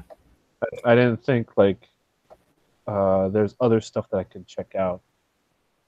Um, but then by the time I was maybe 10, just a few years later, I had a tutor who got me into comics. In fact, the first day, like his on the very first day of tutoring, he showed me like comic related stuff. Hmm. Yeah, and that's how I got into it. So Like, what book or whatever was it that you started liking at first? The IDW Transformers. Hmm. Yeah, IDW Transformers. He was really into the art of Don Figueroa. Hmm. Now, I am part Filipino living in the Philippines, Hmm. and Don Figueroa was a Filipino artist working for DC Comics. I mean, not DC, IDW, and he was really good at drawing mechanical stuff. You know, and so that's kind of the first thing he got me into. Um, Later on, I got into some Batman and Superman. Then I found out about Robins, and then I started reading more Robins. Yeah. I guess mostly DC stuff, mostly. Hmm. Yeah. Speaking But I have creative language. also read Spider Man. I really like the Spider Man stuff. Hmm. Yeah. That's I pretty cool, man. remember, like, he, because I remember there was a one summer, it must have been like sixth grade or something. And, like, I don't know if, like, I'm pretty sure you guys had this when you were students, where your teacher would, like, make you read something and then you had to do, like, write a paper about what you read, you know? Oh, yeah. Hmm. Yeah, so he made me do that with comics. That's awesome. Yeah, but then I'll be reading like I don't know how many a day. My 12-year-old brain just couldn't handle it. Like it was just so much reading. Really? Like how many Yeah. do you think? Oh, I think it like keep in mind I'm like writing full pages each day. It must have been like in the 20s a day. 20 comics a day? 20, 20 comics and papers to write. You had to write a paper on each comic in one day? Yeah. Like after That does reading sound one, crazy. you would have to like write a paper about it. How long was the paper? One full sheet of paper. Oh, okay, so that's not too bad. Yeah, So not you were too bad, but basically doing like you could have posted them online, and this could be like your comic review site. You'd have been like blowing up. Yeah. I was 12, so I probably would have bombed. The internet doesn't know your age. Oh, yeah. Just the spies on your computers do. Yeah. Big brother. It all comes back around to Big Brother. You've got your age, your first pet's name, and your mother's maiden name, whether you want them to or not. Probably know the names of all 7 of my dogs. Now they got you. They can take everything. Now, you guys And are they could comic follow fans. me down to my party office and find me. You guys are comic fans. I was wondering, do you guys have this? Because I noticed. Okay, I have sort of, I guess, a dodgy memory, but only for some things. But I Mhm. found that the thing that I can remember the most, and this is even from years and years and years ago, is if I see a comic cover, I'll immediately know if I have it or not and where I got it and like who drew it. I know everything about it. Somebody could just whip out a pile of comics and go this, and I can name it off, name it off, name it off. But yet I don't remember like where I left my keys. Do you guys have that like do the covers embed themselves in your memory? Because that's probably the Depends thing on the cover. remember the best. I think it depends on the cover. I Like, know that. Oh, go ahead. Yeah, you go ahead. There wasn't much I was gonna say. Yeah. I was just gonna say that. I mean, there's definitely selective memory. I think it just happens to be like what you're into. Like, I'm not super into where I left my keys, but I'm really into Yeah. like Image Comics and stuff. Exactly. Exactly. So I think it was because I was trying to learn to draw at the time that I was like studying who this guy was, and if I liked his art, that I wanted to see more, and like I really get into it. So then it just completely, it's almost like burning on an old TV if you left the screen the same way too long. That's the one thing I can never forget is comic book covers that I've seen. yeah, no doubt. I mean, I think for me, it's it was probably like hip hop music and stuff because I spent a lot of time being into that and comics as well, like comic creators and like I mean all the original founding Image creators and ancillary creators as well. I could tell you so much about that especially when I was younger, and that was like my world. But trying to like do a test in history was a whole different story. Yeah. Memory. I had a teacher one time because when I used to like if I did an exam, I was usually the first person done because I'm not the kind of person to sweat over it. I'll take everything I know and I'll write it all down. Just I don't know. It seems nobody else does that. I don't know. But then I'd flip it over, and in the because they won't let you pass it in until like everybody's done or whatever. So I'd always have time, and I'd draw some art on the back, and it wasn't great art. It was just some crazy idea that I had, and I draw a big like thing like I don't know an alien being boiled in a pot surrounded by other people or stuff like this. And I handed one exam in, and she said, well, when I got it back, the teacher said, well, you did good on the exam, but I think you spent more time on this art. I'm like, yep. Yes, I did. You have to know what's important. Just like, okay. I mean, did you get the answers right? Like, well, that's the thing. I've never really had a problem in school. Like, I don't know. Like, yeah, I passed or whatever. Like, I probably got about a 75 or 80. I could get a 75 or 80 without really doing anything. But my mind didn't care about that stuff as much. I think that's why I was just like, I'll just write down what I remember that you told me. And, oh, I didn't know that one. Other people, I think, got way more pressure in school. Like, you have to do this, you have to do that. My mother was like, you have to be yourself and do your best. I was like, okay, that's a great set of rules. Doing my best was focusing on art, Yeah, I had the same set of rules, except the teachers started adding more rules. I remember in school there was a guy, he got caught cheating, and when they caught him, then he started like shaking and crying and freaking out and stuff because he's like, now I'm gonna get in so much trouble, and that's the reason I cheated in the first place is because I had to get a certain mark and all this. Like, if your family's putting that much pressure on you and you're a kid, I was like, that's crazy. But no, all my pressure was if I didn't do my best on something, then I'd get crap for it. Right. My mom was pretty cool to have an artist kid and realize he's an artist kid and leave him do his own thing. That was awesome. That is awesome. And then like my teachers would flip out and they'd be like drag her down, and my mom would you'd hear her out in the hall. My mom would just be like, "You leave him alone. He knows what he's doing.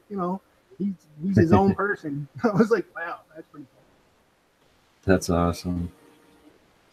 That's it. Yeah. I remember my friends and I would get in trouble from one of our professors.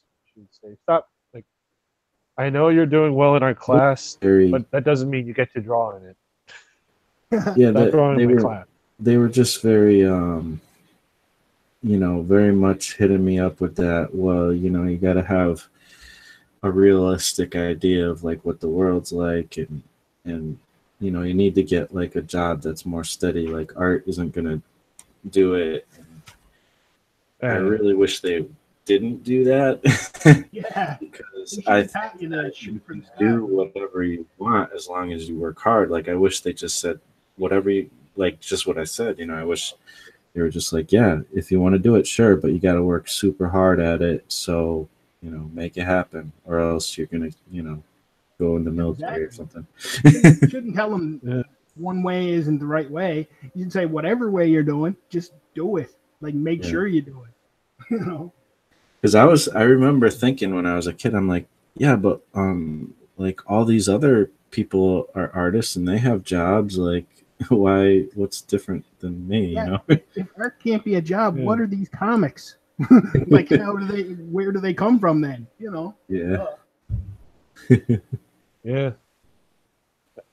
Like I had a lot of people like mostly talking about me behind my back and saying, "Oh no, you can't become a pro artist," And then Oh, really? What about then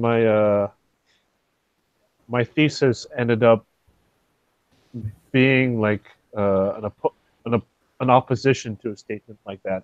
So it really was a project and a research paper, and an animated short to convince people that art is a career option. And when I brought this up with my teammates, yes, we totally stand by that. We're going to make it happen. So we really just, we really believed in it, and it did really well. Like it ended up changing the minds of a lot of people.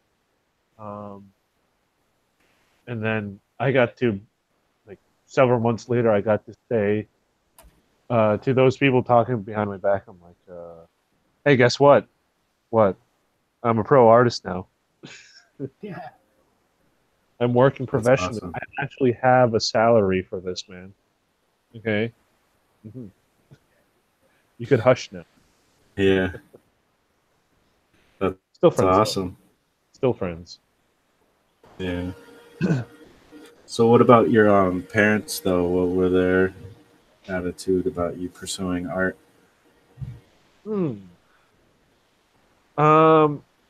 They had no idea what I was getting into. I mean, like, they just knew that I believed in it, and that it's what I really wanted to do. And I think my dad really understood it. Like, I mean, understood it more than my mom. My mom, not so much. But she was always like, she always had this thing that she said, which was, just keep drawing. It was like real simple. Just keep drawing. Yeah. And like, she didn't think it would end up I would end up with a job drawing, but she knew that drawing made me happy. Yeah. And my dad, he would, like, no, my dad works overseas, so I only get to see him once a year. And so whenever he comes to visit us in the Philippines, he brings like little art supplies and stuff, like, for me to try out and play with. That's cool. And so that's how he supported me. It's like, just do your best at it. If you believe in this, then just make it work. Because if other people were able to make it work, then I'm definitely sure that you can make it work too. That's really cool that they had the confidence in you to do Yeah. that stuff. So They might have confidence just because they're being good parents, but yeah, but it was still nice anyway. that works too. Yeah. So looking at the comments real quick, looks like our buddy Mike Emirates has come and joined the fun. So what's up, Mike? Taxi Mike. Hi, Mike. Hope you're doing well. There's a link in the group, so if you wanted to come in, feel free. But I think you already know that, so I'll leave that up to you. But I'd love to chat with you. It's been a while. Heyo. I love what Mike said. He said Chris discovered comics were more than meets the eye. Awesome. More than meets the eye. Yeah. Do you know what that? Do you know what that's referencing? Yeah. Yep. Okay. Transformers. I just didn't know if that tagline was like Universal. continuous through all like the newer comics and stuff. I would assume it would be, but Mhm. Actually, like I'm starting. I haven't heard that tagline in so long though. yeah. I forget. Like my mind just connects it to Transformers, but I'm like, yeah, but where does it fit? Is it in the theme song? Yeah, I don't think it. the old the old theme song for the show. They did Ah, say it, right? Oh yeah, it's part. It's Yeah. Yeah, right yeah, in yeah. the line in the song. And then they used it in every toy commercial too. Yeah. That's Yeah, probably where I it must have remember been it like from even more. it must have been 3 years, at least 3 years since I've last heard the theme song. Did you ever go But back and watch the old cartoons? I did. So I watched it when I was 12, and then I watched it again when I was in high school. But I didn't come back to it when I was in college. So I think I gotta make another comeback. Find my You can make roots. a comeback, but don't call it a comeback. Yeah. That's another old reference that I'm sure you never heard. Yeah. Yeah. Oh no. Don't call it a comeback. Been here for years.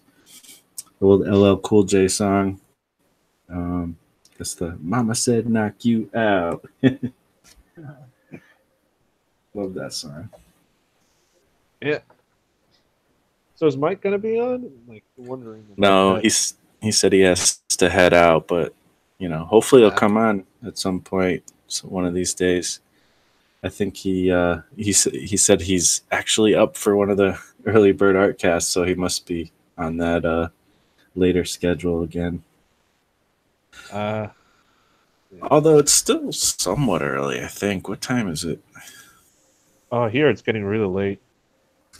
Oh yeah, it's 11:30 here. For him, it's probably around 10:30 or maybe 11:30 9:30. p.m. Halfway to midnight. Yeah, I think I'm gonna have to drop off real soon, man. Don't want to be disturbing people's sleeps here in the Oh, house. Yeah. so I thought you had your own apartment, but so you're living with your brother or Oh, something? I live on my own, but Mhm. I visit for the weekends and just hang out. Oh, okay. Yeah. It was my family's suggestion that, and I I want to hang out too.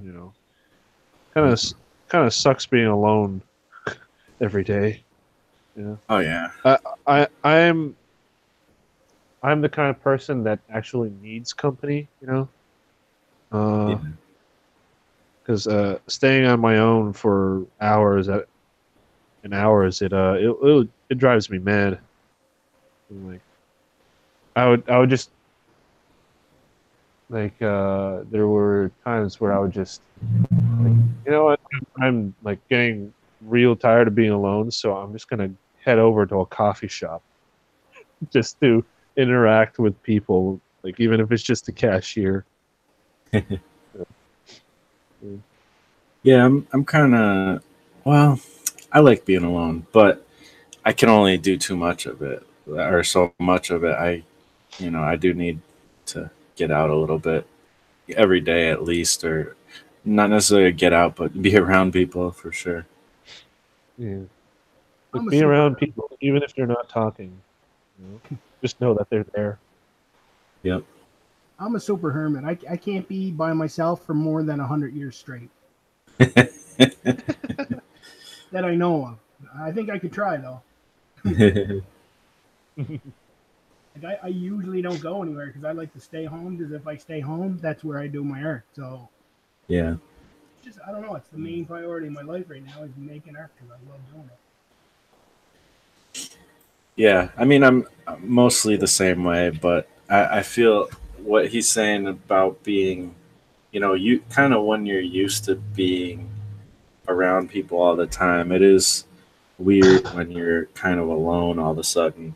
I've definitely experienced that because my wife has at times gone like to visit with her sister for like a week or so sometimes, and it's so weird just being home by myself. Like I do like having time by myself, but that's a little bit too much sometimes. I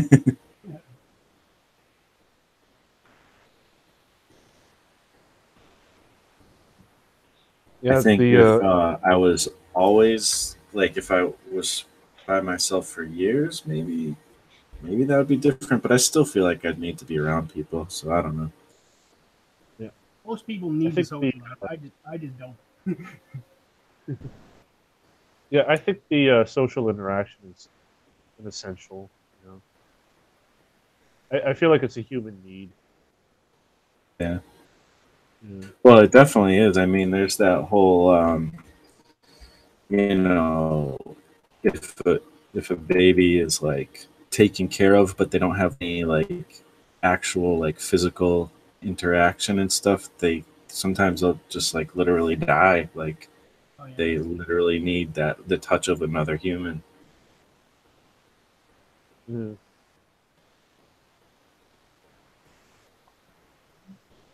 Oop, Wow, I'm making good notification. progress on this. This is awesome. I haven't done any hangouts in a long time. They get your heart going. Absolutely. Yeah. You guys are welcome to come on whenever I do these. I do them on weekdays too sometimes, but it's only like this little tiny window of like an hour. I will put the link up. Um, I've been watching but them all, but usually people aren't around at that time. yeah, mostly I wake up and then I see that you had one and you had to post it. Right. But the weekends, hopefully I'll get in a little bit later and, be able to have some normal people, normal hours people Normal in. people and Yeah, sometimes me. It's funny. I just saw the notification for this in our Facebook group, and so we Yeah. just got my brothers and I just got done rewatching some episodes of the Defenders, and so it's like Cool. yeah, we got time. We're gonna So, watch a little bit. if you guys want to be added, there's I don't always send it in that group or whatever, but there's a list I have of people like a private message list. If you want me to add you, I always put the link in there. So Sure, sure. cool. I'll join whenever I can. Sounds good. Oh, I feel like it's gonna be back in the party office again. Yeah. Be back there. Well, I'll be honest. If it's gonna be like super loud, I mean, You can because leave it's for a that. live actually it's a public show, like I'd probably Yeah, rather do it when you have less noises and stuff, please. yeah, I understand. Hmm. Creed, did you want to be added to that as well, or Yes, get in there. okay, cool. I'm awake. I'll be in. Yeah. Oh, It's just weird. Like when we were doing hangouts, I was always on a night schedule, which I liked more. But lately, I'm on way more of a day schedule. I'm like, Mhm. I wake up and you already did a video. I'm like, God damn, I could have jumped on. I always wish I could just stay up 24/7 and not sleep anymore. 'Cause I'd get so much more done. Yeah, well, But I'm sure that's been tried by zillions of people over the years, and so far nobody has pulled it off. So I wouldn't get anything done because I can't work when I'm tired. I don't think I'll ever really be a night owl, even if my schedule you know shows that I can do it. Because once it gets to a certain time, I'm just useless. yeah. My schedule tends to change a lot too. Like I remember you guys remember those times when I was waking up at like 4 a.m. just to draw. yeah, And then I gotta hit the gym and then go to work. and then do all my home chores and stuff when I get home. Yeah, that's what I do. I mean, I like getting up early. I can pretty much get to work right away, and like I don't have an issue with that. So that's why I'm doing the early bird artcast. Wait, like I can't really. I'm finding that I can't really function that early in the morning. Mm. Yeah, I don't know. I tried it. It just doesn't work. Not, for me, it doesn't. I gotta Yeah. like stretch my legs first, you know. yeah. It's funny though, because like the people who might end up being on this too might be people from like other parts in the world, and they're actually being night owls while I'm being an early bird. Like me right now. Exactly. I'm at the opposite of the planet, opposite side of the planet, and you know where it's 11:30 for you, or 11:30 a.m. for you. It's 11:30 p.m. Yep. Yeah. I mean, that's how me and Chris have to do it on our show. You know, it's late night for him and an early morning for me when we do that. So, Yeah. Different Chris. There's another Chris. yeah, the other Chris. Anyways, I think this is the point where I gotta tag out. Because we gotta let the people here in this room have their sleep. And me too. I gotta get some sleep.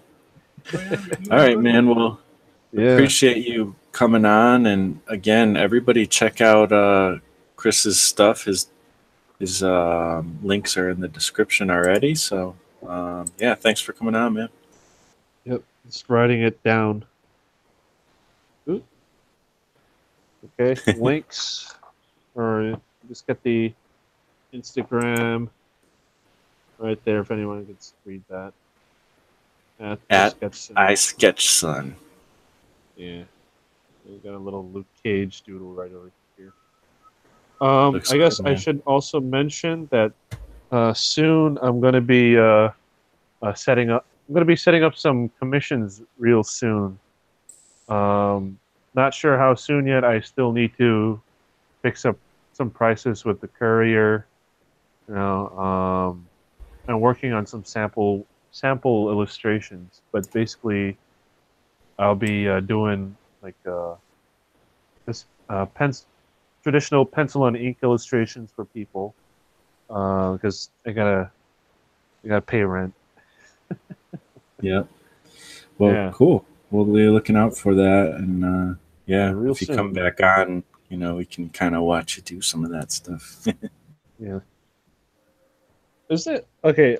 I just need to ask though. I can't tell. Is the camera that I'm recording with or showing my stuff with pretty clear on your end? Because I No, it's can't pretty tell how. blurry on my end.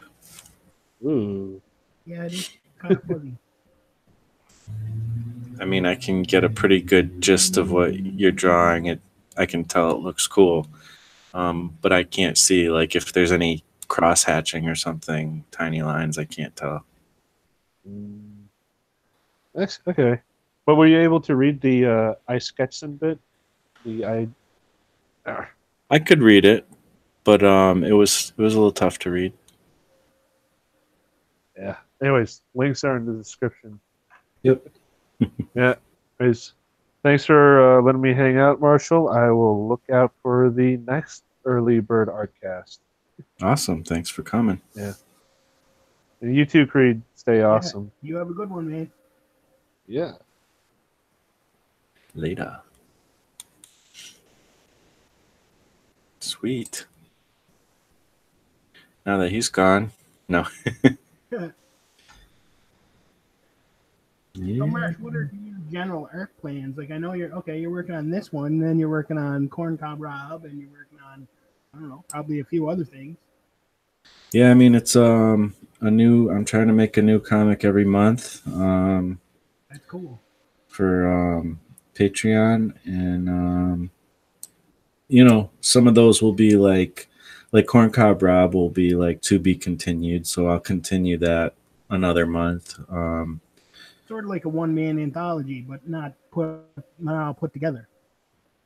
Exactly, and it will eventually be put together, though. Yeah, Um, that's cool. yeah, I'm gonna turn them into possibly single issue flop. I think what I'm gonna do is I'm gonna do single issue floppies. Those will be in color, and then eventually I'm gonna collect them all into like a digest manga style comic that'll be in black and white. Uh, and some of them will become something else too, like Glyph. I'm sure that's like kind of my one of my bigger projects. Like that one will probably become its own comic, and whatever happens. But I did this whole thing because I just been spending so much time just like working on you know production, like trying to do world building and writing and all that stuff, and it just seemed like I was never actually making comics. So I was like, screw this, I'm going to make a comic every month. Whatever I have to do to make that happen, that's what's going to happen. Cool. Yeah. I think we all have tons and tons of ideas, but the problem is, unless you put them on paper, it's not an idea. It's just, everybody has tons of ideas. Yeah. It's the doing it part. Yeah. Yeah, that's really, yeah, what it is. Hopefully this will get me to get those ideas out, and I'm really inspired by I've been talking about it a lot by Corey Lewis in his Sun Bakery comic. He's basically doing the same exact thing, and even with his Patreon, he's doing the same thing. So I'm really actually kind of copying him. Um, but then also um, like Shonen Jump and stuff like that. I don't know. I'm inspired by the fact. I mean, they put out a big Shonen Jump volume every week. Our weekly comic stories that can be like 20 pages sometimes, and it's like, how the heck do they do that? That's crazy. But they're just as human as I am, so it's like, I mean, I know I don't have a team behind me, but I can do something more. I can do a lot more than I'm probably doing, is I guess the point. I think that's the same with everybody. You just have to realize it and get your head around it. Because it's Yeah. a weird concept to think, well, I could do this thing that seems crazy. But anything, you can do really anything if you put your mind to it. And that sounds kind of, lame or whatever, but it's actually true. Yeah. It just depends on where you want to put your time and where you can put your time, because it's Mhm. life and stuff. Yeah. And yeah, I've had very limited time compared to a lot of my friends. Like, it seems like a lot of you guys like have like the ability to work on stuff like a lot more than me, and I'm just like, I really have to be smart with my time, or else I'm not going to be productive at all. Time management is really the trick. If you can figure that out, you can get a lot done. Yep.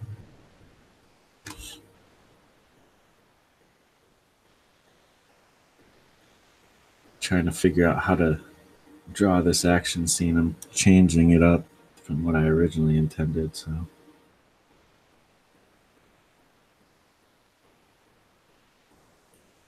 kind of setting up for a really cheesy joke.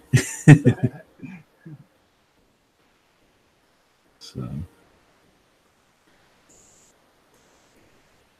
and I'm hoping though with these that like the art will get better too, because like, I mean, this is not me working at my best art ability. This is me trying to get a project done fast. Yeah, it's the kind of thing where if you sit down and you're like, okay, I'm going to make the next Watchmen. The quality is going to be 150% of what I can do. Okay. your motivation may be affected by that, and you might not get it done. But if you just say getting it done is the first thing, and then quality is the second thing, you'll get it done. You know. Yep. Exactly. And I mean, I think there's something to be said for like just getting the stuff done, and I think that the quality will eventually come. I'm really also super inspired by like the Marvel method and stuff like that. And I mean, and also the fact that comics originally were just meant to be, throwaway media that you enjoy, and you don't you don't bag and board it and try to make money off of it type of thing. You just enjoy it. Oh yeah, And originally they printed comics just because the newspaper printers weren't going at night, and they were like, that's wasted time. So we're gonna print off all these comics, and I think they sold them 10 or 15 cents back then. They were mhm, just like, it's worth it to keep our printers going, yeah, just to print more stuff. So that's why they did it. yep. And they also hired they didn't like go out and it wasn't like this talent search like who makes amazing art. They literally hired like people who had lost their jobs in advertising and stuff, Oh and yeah, like or like young kids who wanted to find a way to cut their teeth in some kind of industry. So they were just kind of putting it out like a factory. Whoever had any sort of ability to, create an image, you could get the job. it always kind of bugs me that when you watch like a historical stuff, they were like, well, Superman was created because we needed rent, and then his costume was red and blue because those colors were cheaper, or like it's always just some practical reason that all your favorite stuff was made the way it was. But it just makes sense because the world is about what's practical, you know. Yeah. I watched a documentary about the He-Man toys, and it's for a little bit it kind of crushed my soul because they were just like, we had no story, we just had figures, and then they're like, the reason we come up with this figure is because we didn't have the money to get somebody to sculpt a new one, so we used He-Man and we colored them like Faker He-Man, stuff like that. Yeah. I always wanted to have them say like, oh, we had this great idea, and we did this because this was coolest. But it makes a lot more sense for them to say, well, we did it this way because we didn't have the money to do it the right way, or because that's how life is. Yep. Most of your favorite stuff was just made that way because that's how they, at the time, that made most sense. And we're sitting here like sweating over, trying to make the most amazing thing. And it's like, we're not, a lot of us aren't even getting our comics done, Oh yeah, you yeah. know? I mean, I know I've been in that. That's why I'm doing this. So, um, yeah, I'm curious since you're talking about like how stuff started. I'm sure you've done your due diligence in researching Blue Beetle. How'd that all come about? I'm sure you know the story for that, right? Oh, Blue Devil. Or Blue Devil, I mean, yeah, my bad. Yeah, I know a little bit about it. Like I know it was Con and Michigan were the writers, Hmm. and actually Dan Michigan is, I'm not sure what the project is right now, but there's some kind of Kickstarter comic or something that he's involved in, which I think is awesome because that guy's a genius. If he invented Blue Devil, he's a genius to me. Yeah, he's very active in comics still. It's kind of funny because all this like podcasting and sharing stuff online. Jersey Drills was a big part of that. Yeah, he Inspiration teamed up for with me, and he teamed up with works with Dan Michigan and stuff. So, as far as I know, they were just sort of like, I guess somebody went, okay, we want a book that's not so serious, Hmm. and we just, and I guess they just kind of Michigan kind of beat around some ideas and stuff. And then the most interesting thing for me was how Paris Cullins was involved. He's like, if somebody says like, why are you an artist? I'd be like Paris Cullins. That's the Yeah. whole reason I'm an artist. I saw the cover of Blue Devil #1. Now that was inked by Dick Giordano, but after that, all his inks were done by Gary Martin, who's like an idol of mine. Like he's the best inker in comics, as far as I'm concerned. But Paris and Martin only did the art for Blue Devil for the first, I want to say 5 issues, and then after that they only did the covers. And just from like, I've kind of scrounged around because I found like old bullpen bulletins and different like just snippets because this was pre-internet, so the getting information on a comic creator was just like, I don't know. Like I didn't know Paris Collins was a black guy until I saw a picture of him like maybe a couple of years ago, and I was like, wow, that's awesome. I had no idea. Yeah. But from my understanding, it was something to do with keeping up with the schedule is why Paris couldn't do it. Now, I'm not sure. I'm not trying to badmouth him, but I think from what I understood, it was a problem with him doing the schedule is why they switched to him just doing covers. Mm-hmm. And that really hurt the book. And that is why the book got canceled, is because the guy they got to fill in after that was horrible. Mm. They drew it another, like, I guess, 20 issues or something. Oh, man, that guy was bad. And especially compared to the awesome quality of Paris and Martin. Mm-hmm. Wow. So it's interesting. I didn't even realize Dan Mishkin was the guy behind it. He's been working for a long time. Oh yeah, and they did a ton of like my wheelhouse, and actually part of my, I'm gonna do a video. I have a video coming up. It has a lot of different parts to it, so I'm kind of recording it in parts. But it's about how I got my Facebook fan page up to 20,000 people. And, yep. And it went from like 400 people to 20,000 people, like in like less than a year. So, what part of that was I embraced all these little communities that are in like Facebook groups. Mm-hmm.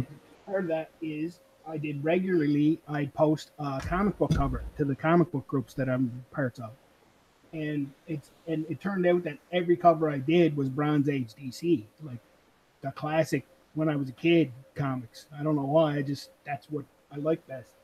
And the thing about that is, in the Bronze Age, it was weird because I think Blue Devil could have actually ran a long time, even with that terrible artist, just on the power of the covers. Like, I mean, every cover was amazing. It was Paris and Martin art. I mean, you can't beat it.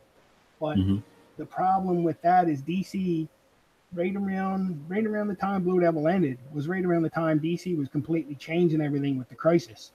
And Blue Devil just didn't have a spot in the new DC. You can't have a fun, goofball kind of guy anymore because it was a little more serious. It wasn't like the 90s grit that came later. But like 85, DC kind of sorted out, like they eliminated a lot of silly stuff, which helped Superman a lot. Like they got rid of Superman's like all his crazy family. If he's supposed to be the last guy from a planet and he has all these cousins and a horse and a monkey and they're all super, that was really super lame to me. Like I thought, this is just silliness. Like this is to sell hostess cupcakes. This isn't a serious superhero. So John Byrne came in and he went, how about if it was serious and cool? So it helped a lot of things, but it really hurt Blue Devil. Blue Devil's not serious. Yeah. Gotcha. But I do have if I ever get it done, I have 2 ideas for comics, and one of them I'll probably do before the other one. But the second one is I want to just do a story of Blue Devil waking up in the House of Mystery, because he always used the House of Mystery to go from like New York to California. You just step through 2 doors and there he was. And he always hung around with Kane. So my idea is just that he'd wake up somewhere in the House of Mystery, in the deep depths of the lost hallways of the House of Mystery, and then Kane would find him and he'd be like, well, what's going on? He's like, you're 1985 Blue Devil. Let me tell you what's been going on since then. Just kind of just sort of because I want to read that comic. Yeah. That'd be awesome. Like, I don't know, like, because like people, like when people start out at like DC or Marvel, sometimes they'll give them like kind of one of these books that nobody is like into at the time or whatever, and be like, okay, what can you do with that? And that'd be just so awesome if like that was the scenario for you, and then somebody who actually has like a passion for that character just totally made it into something awesome. That would be super cool. Oh yeah, Blue Devil has to be my favorite character, and it's just because All it was originally was the design. When I saw that cover, just that character design, rewired a couple of things in my brain. I remember thinking to myself, I need to be able to draw like this. Like I was Mhm. just like sitting there with my jaw open, and I was like, "This is the most amazing thing I ever saw. I need to be able to do it." And at the time, I couldn't draw. I wasn't an artist. I was just a kid. I think I was 10 years old or something. And Yeah. it's just like I need to be able to do this. I don't care anything else I saw that's amazing. That's great. People do lots of crazy stuff, but I need to be able to draw like this. But then when I read that first issue, and it turned out, okay, he's a movie special effects guy, and he built the suit for a movie, but he built it with all this super stuff built in so they could shoot the movie. And Mhm. then he ended up getting stuck in it. I was like, that story's just genius. I'm like, that got me exactly like he's a special effects and a stunt man. I was like, that's right on. That just made up my alley. That's cool. I'm gonna have to check it out now. Sounds like it's up my alley too. The book really does deteriorate over the series, and I think it's just from a lot of stuff going on at DC. But the character itself is just one of my absolute favorite characters, and the fact that like since that was my first comic, I never read anybody else who was like, I don't want to be a superhero. This is just messing with my life. But that's what was happening with him. He's like, oh, I have to stop this sober villain. He's like, I'm just a guy. I wish all this stuff would leave me alone, but it never would. Yeah. So would you say just basically start with number one or what? Absolutely start. Actually, there's a before number one. There was a special, and It was in a Firestorm issue. And it was just like a sort of a comic in a comic. How they used to do that, and Uh-huh. that was the first one. But that's not his origin story. Right? That was just showing that he knew Firestorm. Him and Firestorm were buddies. But Mhm. yeah, if you start with issue one's the origin story, and it's amazing. Still Cool. my favorite comic I ever saw in the whole world. And how many issues did it take? You know, like how long was it pretty good for? Well, it was. Now, here's the thing: I was super attached to the character, so even when the comic sort of did go south, I still loved it. Mhm. But I'd say right up until they did a Crisis crossover, I think it Mhm. was I think it was issue like 17 or something. It was really solid up until about then, and then it was just okay after that. I think it went to about 23, and then they killed it. Okay. But the really Interesting. horrible thing BT did was after a lot of times after they cancel a book, you'll see the character just kind of float around like a cork and pop up in different stuff. Yeah. And all the pop ups that all his appearances after that were by people that really didn't get the character. So they changed his design and they did like horrible stuff. End up he was responsible for killing one of his friends and like just a lot Uh, of junk that was like, okay, this is you do not respect this character. I don't know. Gotta like Watchmenize him. Yeah, DC was really like unkind to the character after he lost his book. Mm, It was a shame. that sucks.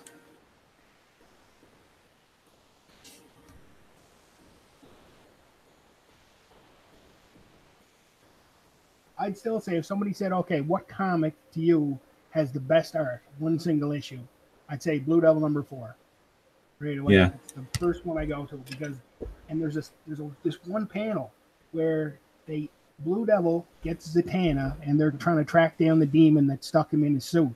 And so they go to his dimension, and then the demon gets loose, and I think he's loose in Mexico, and he lets all these demons loose, and he raises this giant like pyramid or temple and whatever. And there's a couple of shots where there's all these piles of demons, and they're just the randomness of who they drew. It was just like I was just like sitting there, just looking at every tiny little detail and every little monster they made. I was just like, wow. I'm definitely gonna have to check that out. There's no art like Barrett's in comparison. The whole reason Yeah. I draw, and it's actually the whole reason I try to make my art as super clean and like cartoony as it can be, because that's kind of what their style was. Yep. That's cool. The parents did a lot of cool stuff after that, but as far as I know, they didn't team him up with Martin anymore. Like he did the art on Blue Devil with Bruce Patterson doing inks, which was good. and he did a run on Wonder Woman, which I think might have also been Bruce Patterson. I'm not sure, but that was okay. He did a lot of cool stuff. I'm not sure if he actually makes comics anymore. As far as I know, he's not with DC anyway. Yeah.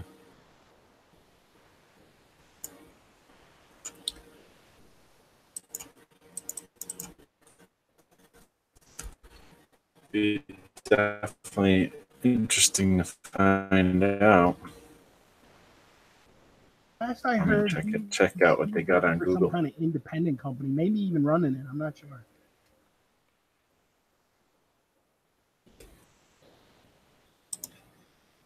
But I know Gary Martin still does art. He's on DeviantArt, and what he likes, Yeah. what he likes to do as commission is somebody to be like, "Well, I love the cover of like Fantastic Four number 128 or something like." They'll just name a cover that's like important to them, and he'll do that cover for them, and he can like swap out a character or whatever. But he like it's sort of a chameleon. Like, can you do this cover for me that you didn't do? And he'll be like, "Yeah, I can do it." And he does like immaculate jobs on doing stuff like that. Mm-hmm. That's cool. Well, I'm digging the art I'm seeing. Just a little. Harrison Martin. It's so clean, but I mean, there's I sort of in my mind thought there was no hatching, but there is hatching. It's done so well and it keeps it super clean.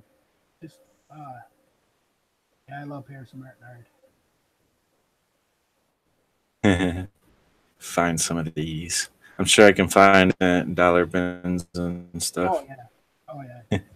The ones I love it when you come across like a cool comic you want to research, and it's like nobody cares about it, but you do, so you can like find it. Exactly.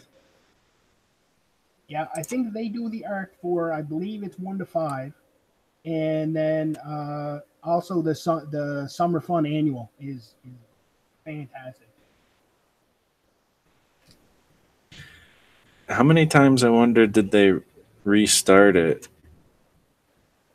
Like how many series I wonder is there? It's just one Blue Devil series. Just one, yeah. But he was in the other thing. The only other thing I would say was his series was he was in the run of Shadow Pact, and that was way later, and they changed the design and stuff. But it was still cool enough that I read it, just because it had Blue Devil in it.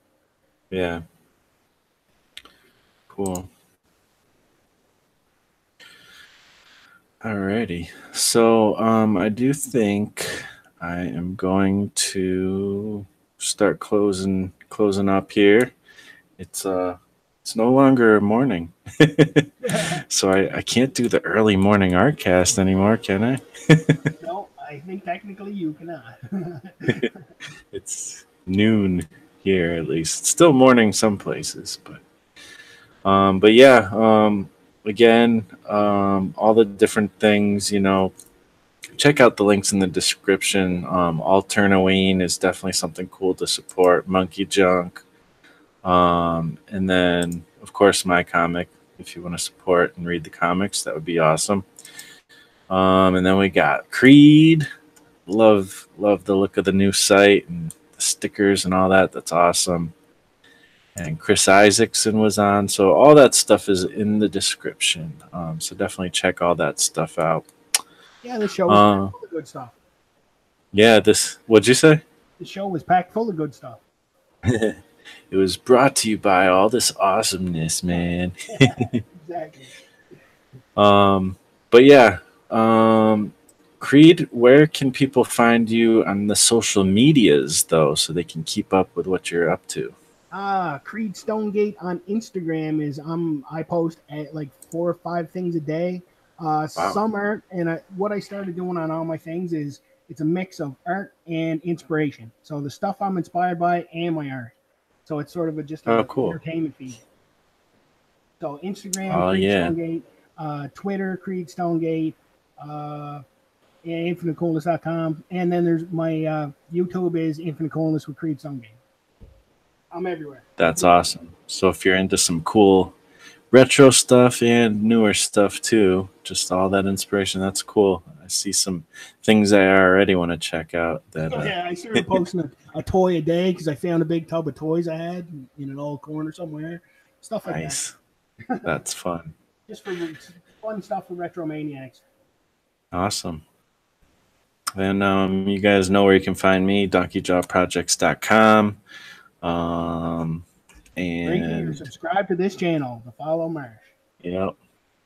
Marshall Lee _ DJP as well on Instagram and Twitter. So yeah, again, man, thank you so much for hanging out with me. This was fun, and I think we're gonna continue to do this when we can. Oh yeah, thanks for having me on, Marsh. This was awesome. Thanks a lot, man. Absolutely, anytime. All right, man. You have a good one. You too. Later. Later. And thanks everybody for watching too. You guys are awesome. Peace out.